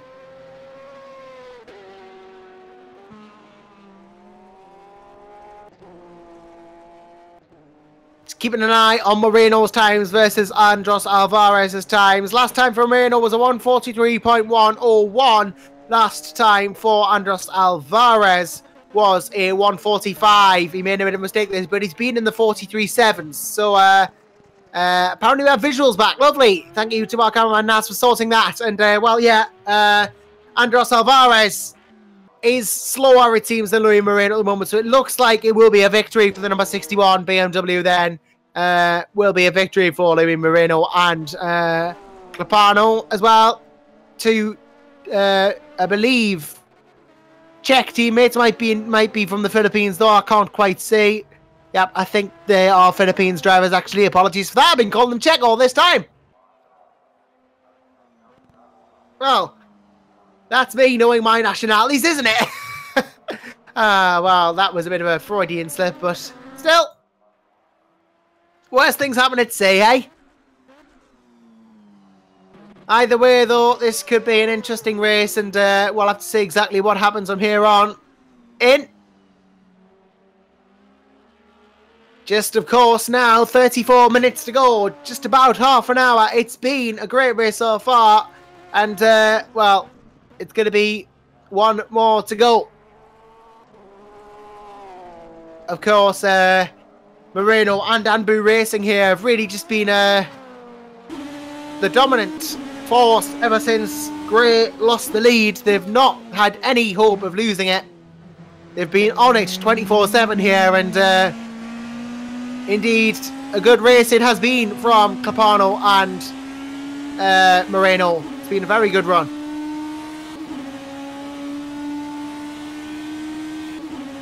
So, to go back to our order then of cars who are where, and we will see what's going on.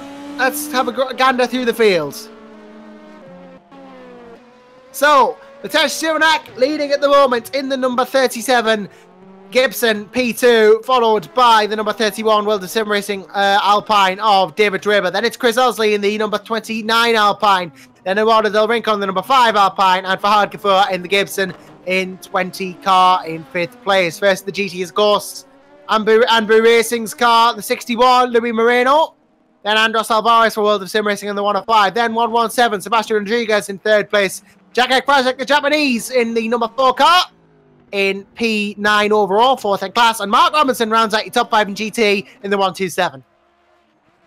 Of course, GT leader for so long was Brett Gray, but he's retired from the race with engine problems, alongside all the other retirements from this race who have been Indra Ferianto, Daniel Benefield, Eric Chaka, Young Jivong, Rex Scott, Vincent Kung, Chris Payne, and Jared van der Weide. So a big attrition rate here at Misano today. Lots and lots of retirements have been happening.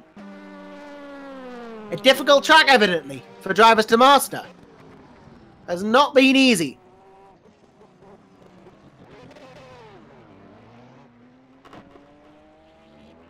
Well, not been an easy one, but Misano, obviously, we said at the start of this race, more known for its motorbike racing, but it's produced a very interesting endurance race for these LMP2s and GTs as well. Very, very multi-purpose indeed.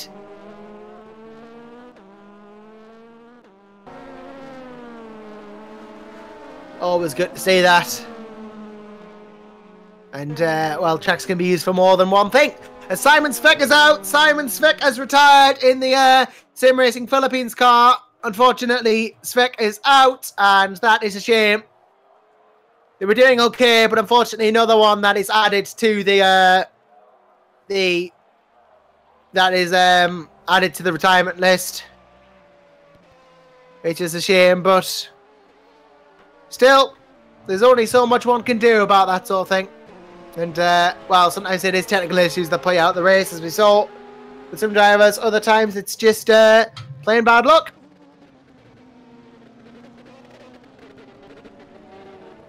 Either way, though, with half an hour to go in this race, we are really just counting down the moments now until the end. But really, this could be some good battling still going on. You never know. Cars do seem a bit spread out at the moment, but could still some potential battles be going on. Let's not forget that, you know, there is still half an hour to go in this race. Anything can happen in half an hour.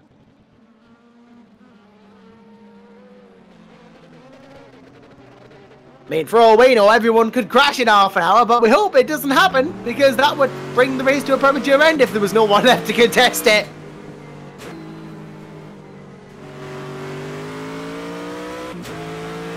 Mitesh Siranak, really, though, in this number 37, ever since he got the lead, hasn't been under threat of losing it. Has not had to worry. Stander and Mitesh in that car, they've not had to be concerned by any means of the imagination. Siranak has gone off! Well, I say that! There was no pressure on Mitesh whatsoever, but he's just lost it of his own accord here. Just into turn 1, turn 2, and then clipped it, and then it was oversteered to turn 3, snapped back. Back of the car, hit the wall. Doesn't look to be any rear wing damage or diffuser damage. Looks like Mitesh is... No, there is a bit of suspension grabbing going on. I think he'll be able to deal with that for half an hour, though. Give us a whole lap ahead of David Draper, though. Very lucky to come off with as little damage as he has. Very, very lucky indeed.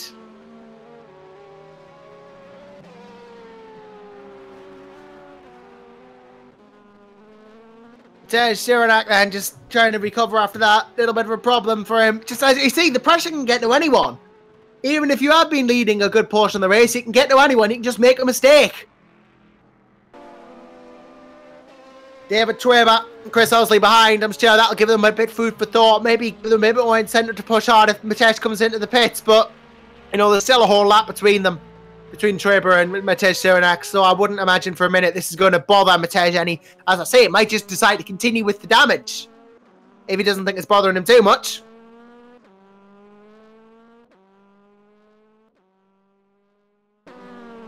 Either way, though, Siranak just wants to really turn into the corner here. Yep, does nice and easily done. I think he is just going to stay out and deal with the damage then. So fair enough. not going to hold them up too much, it seems. And that's okay.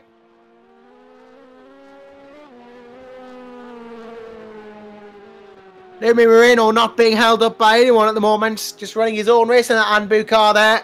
Going for the GT win. Andres Alvarez going for the 105. World Sim Racing car, they're going for second. Sebastian Rodriguez as well in the 117. Third. All seems to go well at the moment. Jacek Frazik and, well, I believe that's a Porsche actually. It's just unlocked themselves on Frazik. So, interesting stuff happening there as well. Jacek is currently fourth in class. The Japanese obviously teaming up with probably Rajalu, the Indonesian, in that number 4 over the limit car.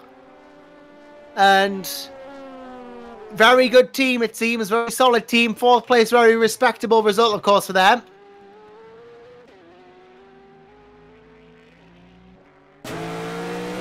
And, well, another respectable result, as we keep saying, from Chris Osley as well for TTR Racing. And Osley himself has really been one of the surprises of this tournament, so this championship so far, and really been one of the surprises of this race has Chris Osley. He's really surprised. He's got to 3rd place and he's held it this time around. He had problems first time around, but Osley really proving himself to be one up there with the rest as well. If for his consistency, it doesn't matter, rather than speed, because 3rd is 3rd, no matter how way you slice the cheesecake.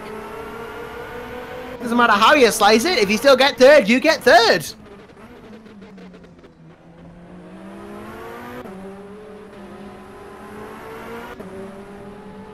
Has been a great race so far though, and I'm sure for the last couple of minutes it will be great as well. I've really enjoyed this one as well. It's been a stunning race. If not as dramatic as Silverstone, definitely as interesting. It's been very good to watch and very good to be a part of this race. It really has. And well, it always is a pleasure to commentate here at RF2 Asia Series. Always some good racing going on from the championships that we host here, of course. And I really do love the initiative to get the Asian region getting themselves, you know, a chance to really bring the Asian community into sim racing, you know, get our Factor 2 enthusiasts together. I do love it. It's very nice to see drivers from the other side of the world to me, to you know, see them have a go at these races. It is lovely to see it, and well, they're proving just how good they are as well, and proving themselves to be very capable, and putting on just as good racing as anyone else in the world. So, you know, hats off to RF2 Asia Series for organising such a brilliant championship. You know, they are proving themselves, really. We are proving here that, you know, if you want, you can be a sim racer. It's dedication and determination, and, well, it seems everyone on this grid has that. And, well, hats off to everyone who's done so well today. Really, really giving the league a good name, definitely, and it makes me very proud to commentate here. Just about 25 minutes to go in this race then. It really is the home stretch now for Matej Cirac and all of our drivers, who will be hoping to get to their positions now and just try and consolidate them. Just sometimes it's the last 25 minutes of a race that can be the most difficult. I mean, it's all right doing 2 hours, but you've just done 120 minutes gone, but sometimes the last 0.4 can get you.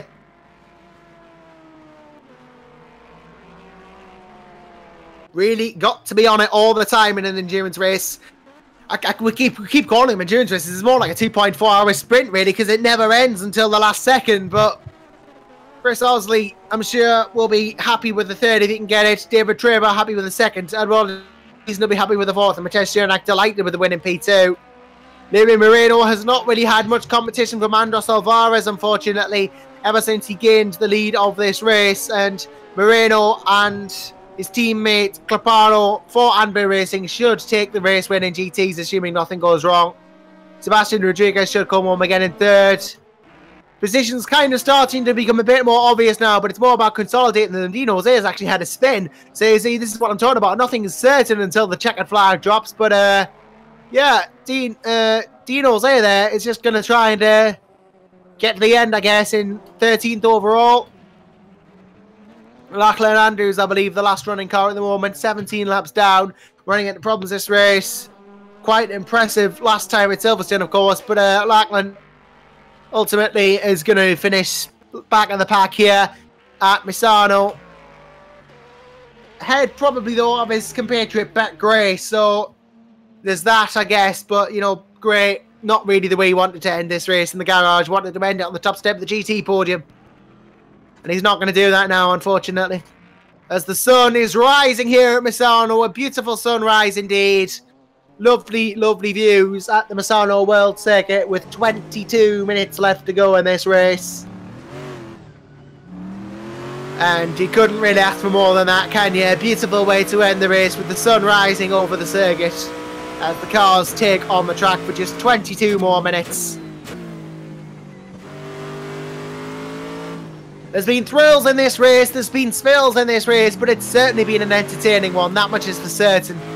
And if I had to pick a driver of the day, well, it would be a tough one, but looking throughout absolutely everybody up and down the field, my driver of the day, if I had to pick one, just a single driver, probably would have to be Chris Osley. Because he's just impressed us so much. He's come back from a not-so-good Silverstone, and he's on to finish third, and that, you can't argue that. And for someone who's done the whole race by himself as well, Chris Osley, you got to commend that. 2.4 hours solo, and going to finish third overall, ahead of cars like David Traber as well, who I believe has done the whole race as well. Near enough those cars, but, you know, Osley's going to be there as well, and he's had a stunning race, he really has.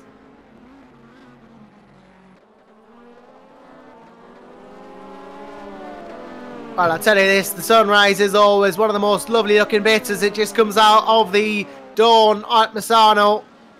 They'll be racing into the sunlight now for the last 20 minutes of this race, and I'm sure everyone now will be thankful for the increased visibility. Fatigue will be starting to set in, and they'll be happy that they can see where they're going now compared to before. Matej Suranak as well, I'm sure will be happy to see the sunrise, as will Traver, as will Osley, as will everyone on the grid. And Matej knows now it's only 20 minutes until he can get a lovely win here at the RF2 Asia Series Endurance Championship.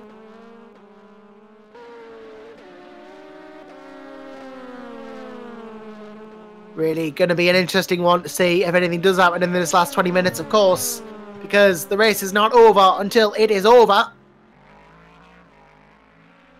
And, well, when that race is over, we'll know the results, but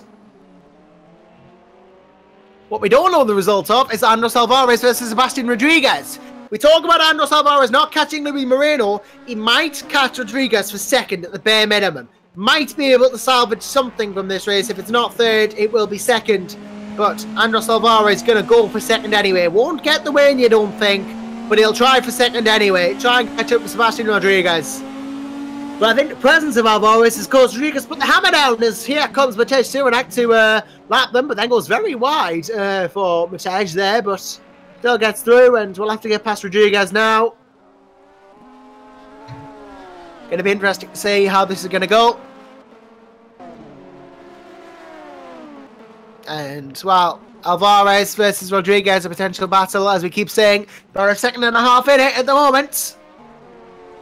Between these two, World of Sim Racing versus the individual entry of Sebastian Rodriguez. Privateer car. Rodriguez is doing a brilliant job for MV. I think it's MVD Sim Racing Team actually he drives for. So, doing a good job in that Porsche 997. Versus the BMW M3 behind him of Andres Alvarez. 6 cylinders versus 8, of course. Flat 6 versus V8 engine. The BMW revs high, the Porsche less high. Rodriguez at an absolute maximum seems to be going 7,500 RPM, whereas Alvarez can get up to 9,000. Not like that matters, of course, but what matters is who's quickest.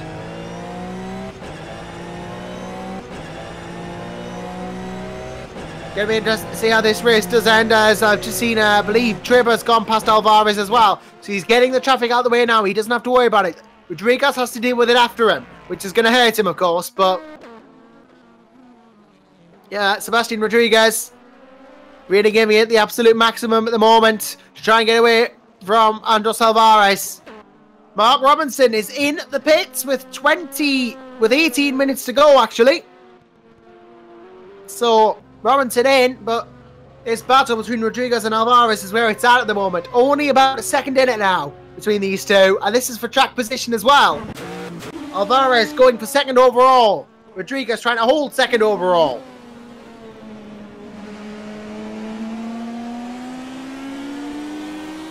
Alvarez is really just going for it. Andros is really proving himself again. A quiet race he's had, but might be about to liven up a bit if he can get second. Bit of oversteer on the end of that turn, but not much. Nothing he can't control. I'd just like to go on board with Andros Alvarez for a minute and just listen to that sound of that BMW engine rip-roaring round this track. Listen to it go all the way up to 9,000 RPM as he comes around the corner. It's just hear it yell in almost frustration at not being able to get past Rodriguez.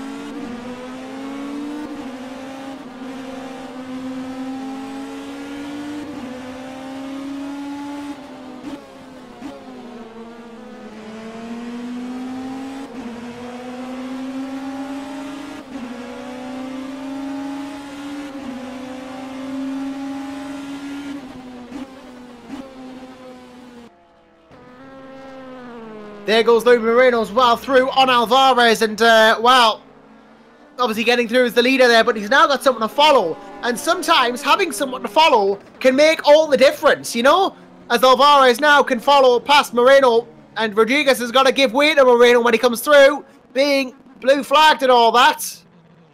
But yeah, it will be interesting to see if Alvarez can make use of Moreno to get past Rodriguez. We'll have to see if that does happen, but Alvarez really just, now he's pushing the BMW to its limits. You can hear it just under me in the background there. Now he's got Moreno out of the way. Now he can push the BMW to its full limits.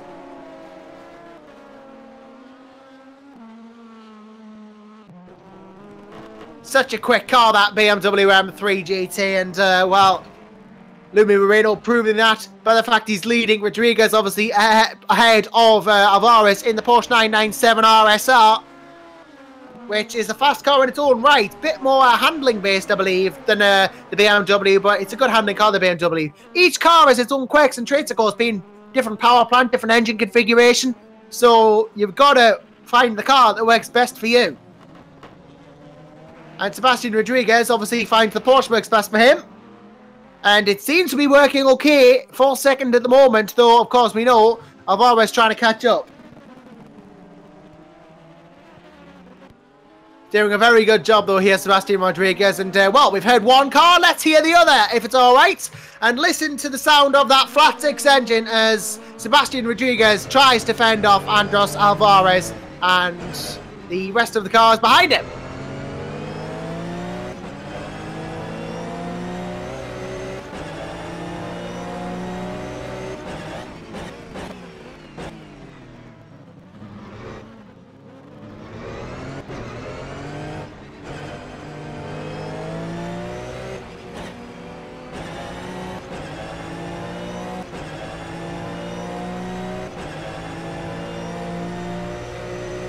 As I say, the Porsche does rev a lot lower than the BMW, about 2,000 revs in it, but, you know, sometimes the amount of RPMs your car can do isn't the deciding factor in how quick it can. I know the Dodge Viper GT3 only did about 6,000 or 5,000, and that had a big 8.2 litre V10 in it. So, you know, revs don't mean everything. The Viper was quite successful. It's all about how much performance you can extract from your car, and Rodriguez, even with that missing back panel, is extracting a lot of performance out of his 997 RSR. Very impressive driver Rodriguez has been, and he's proven that today by just his brilliant performance in this race, and, well, hats off to him. Even with the slightly less downforce he'll have, he still managed to hold second so far from the likes of Louis Moreno, from the likes of Andros Alvarez behind and Jacko Fasic as well.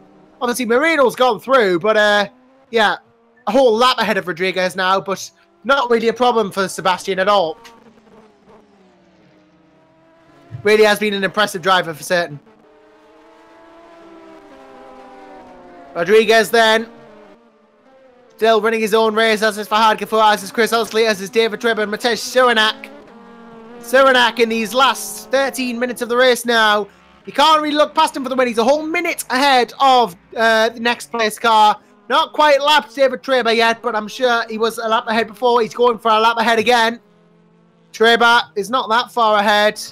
And only about 5 seconds in it. If Suranak can lap him, he'll have lapped everyone again.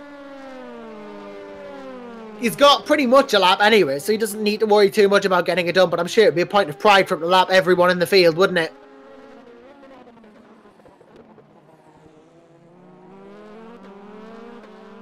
Do spare a thought, though, for Vortex Engineering, the number 20 car there. Fahad Ghafour has really just been going like a trooper ever since Armin Taruna's problems with being disqualified, leaving the server, then being undisqualified. He's come back, he's finished the job as Fahad, and he's gotten back in the car there, and he's taken them, yeah, they're 4 laps down, but he's been there or thereabouts always, and they're still going to get a top 5.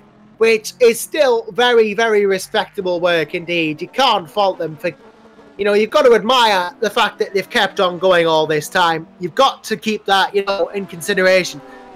They could have all too easily given up, but they're determined to get to the end of this race, no matter if they're not going to win it anymore. They're going to try and salvage as much as they can. Fahad, I think, knows at this point he's going to finish 5th, but he's going to finish 5th while trying to get 4th, if anything. He's not giving up by any means of the imagination, and you've got to admire that.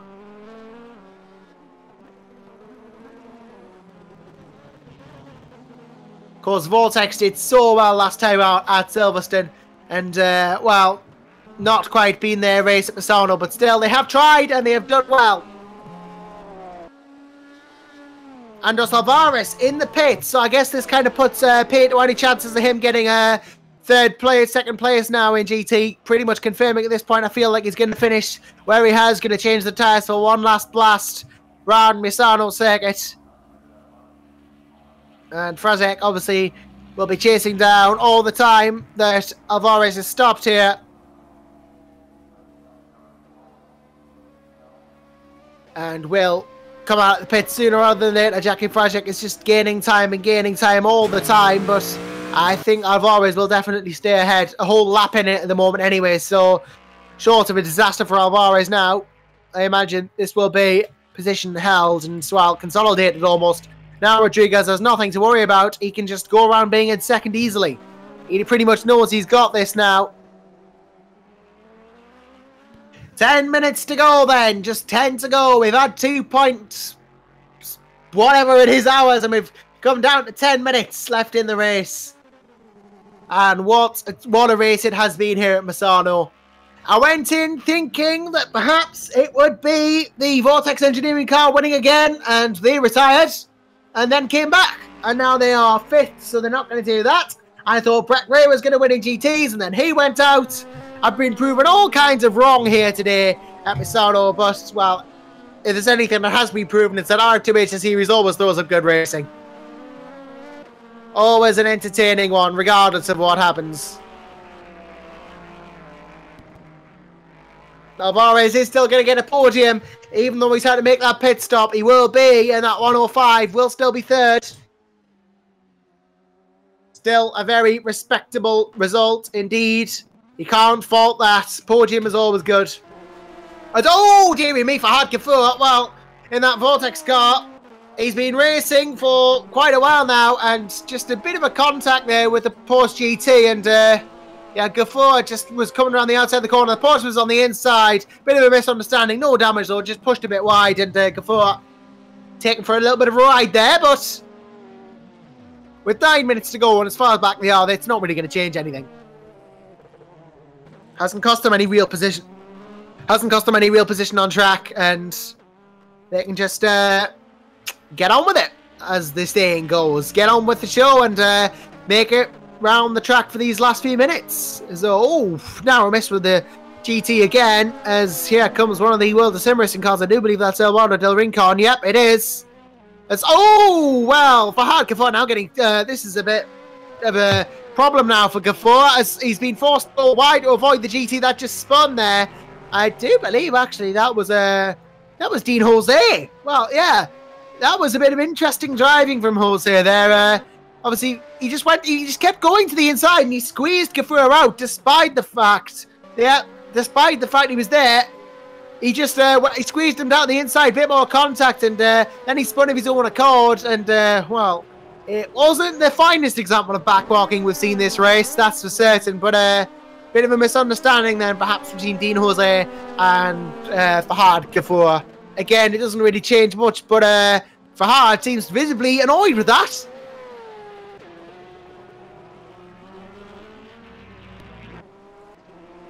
Really has been a good race thus far, though, in overall.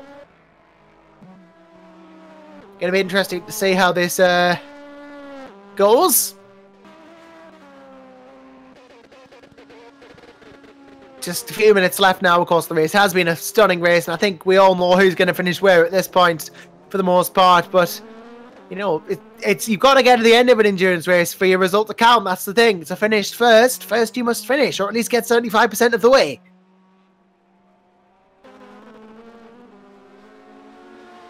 It has been a great race, though, for these drivers, and I'm sure that it's going to be a great one next time around as well. In the next round of the championship, when it comes about, obviously all of the preparation for the next race will start soon. Kicks right back off again after Misano. You'll all be worrying about what they've got to do for that race as it comes up, but it's been a good one at Misano. There'll be some time off, but straight off pretty much after that to the next race in the championship, and I'm sure I'll be there for that. It has been a stunning one. Of course, we'll be... oh! I've just seen, actually, Naz has just pointed out. Very, very, very... very eagle-eyed from Naz there. Eduardo Del Rincon in the World of Sim Racing car in the prototype class has blown his engine. I think he downshifted too quickly, blew the engine, and he is out. So there's a good chance Fahad Gafur might get fourth. We'll have to see if he's close enough, though. Ultimately, there's 2 laps in it at the moment. I think he's just about going to get there, but that is a shame to go out so close to the end and lose potentially that track position. Might go from 4th to 5th for World of Sim Racing. Not on for the podium anymore. At least that must belong to Chris Osley now. But yeah, Del Rincon, shame to go out so close to the end of the race. Of course, the World of Sim Racing car, the number 5, had done so well in the previous round of Silverstone. Done well here as well, but it just didn't seem to want to go his way in the end.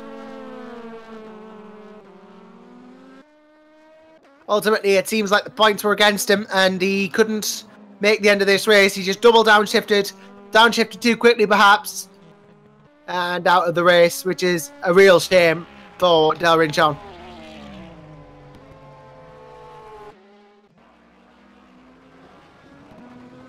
It's 5 minutes to go then in this RF2 Asia Series race, and well, I hope you have enjoyed it. I hope you've enjoyed today's broadcast. It's been a pleasure to commentate on, as always. It really has, and I'm sure I'll be back for the next race. But I just at this time like to say a couple of thank yous. Thank you, of course, to our fantastic cameraman Naz for covering the stream today and showing us everything that's been going on the track. Thanks to all the drivers, all the teams, and RF2 Asia Series for making this possible. Of course, for the broadcast to occur.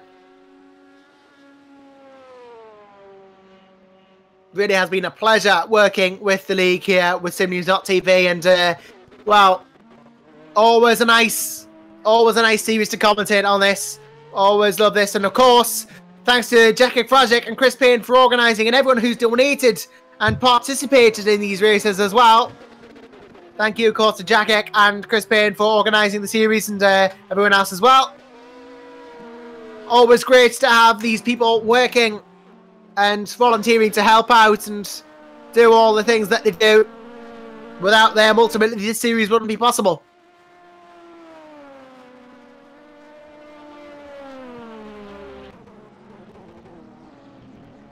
It really is nice to see that such a great series like this can be put together and organised, and that's why I'm so thankful, you know, for these people, because, well, otherwise I wouldn't be here commentating on it, would I?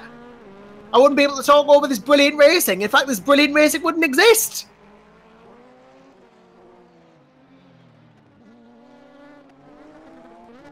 Matej Ciranek is going to be starting one of the final few laps very soon, of course.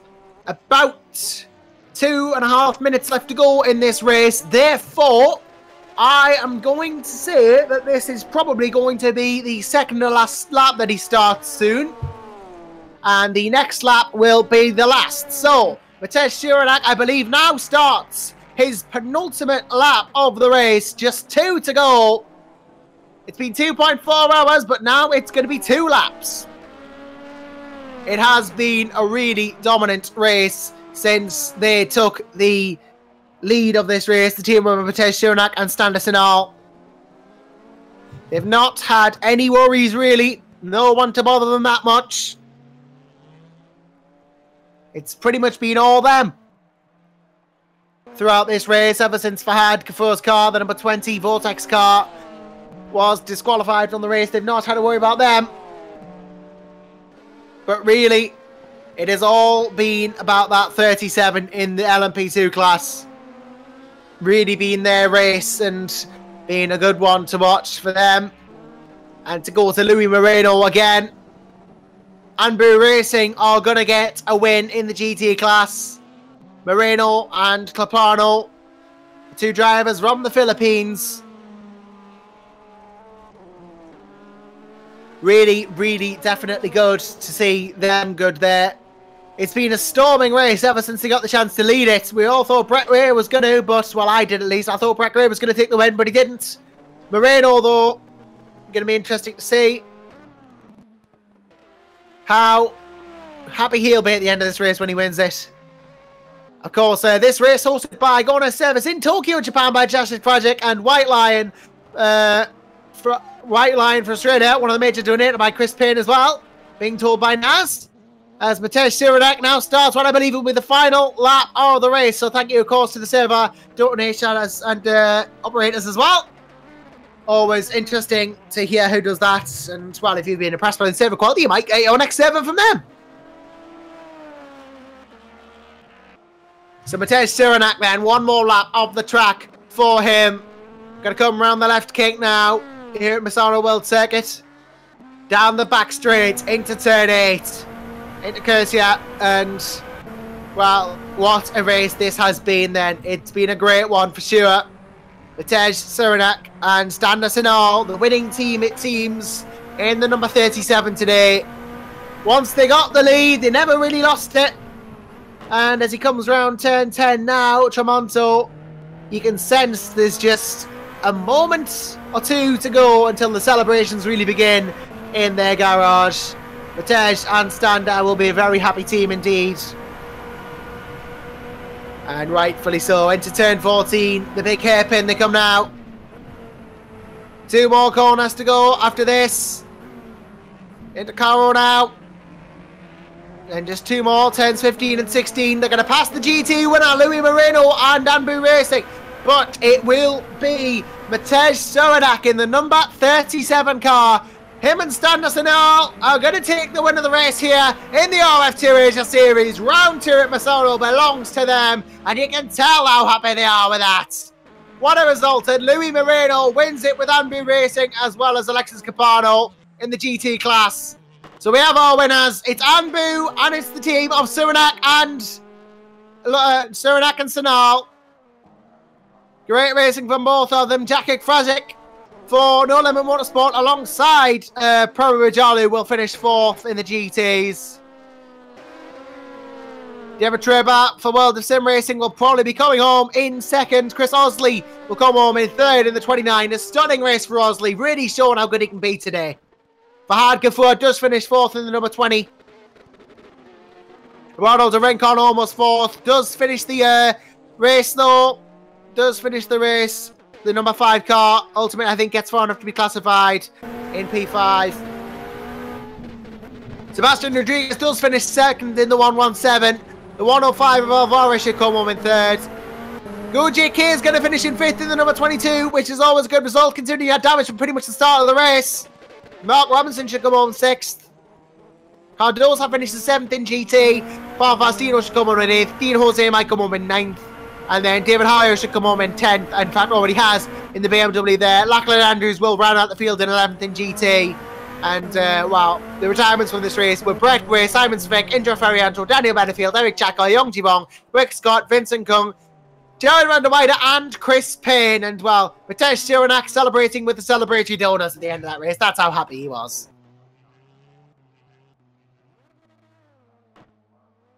And so that rounds out this broadcast of the RF2 Asia Series. It has been a fantastic race, as always. It's been a great one to commentate on. Congratulations to our race winners, of course, the number 32 and the number 61, Anbu GT as well. Both deserving winning teams and both really proving themselves the winners today. And, well, this will definitely help them in the ongoing championship, of course. But we will be leaving you now until the next race in the RF2 Asia Series Endurance Championship, and of course all other RF2 Asia Series races to come.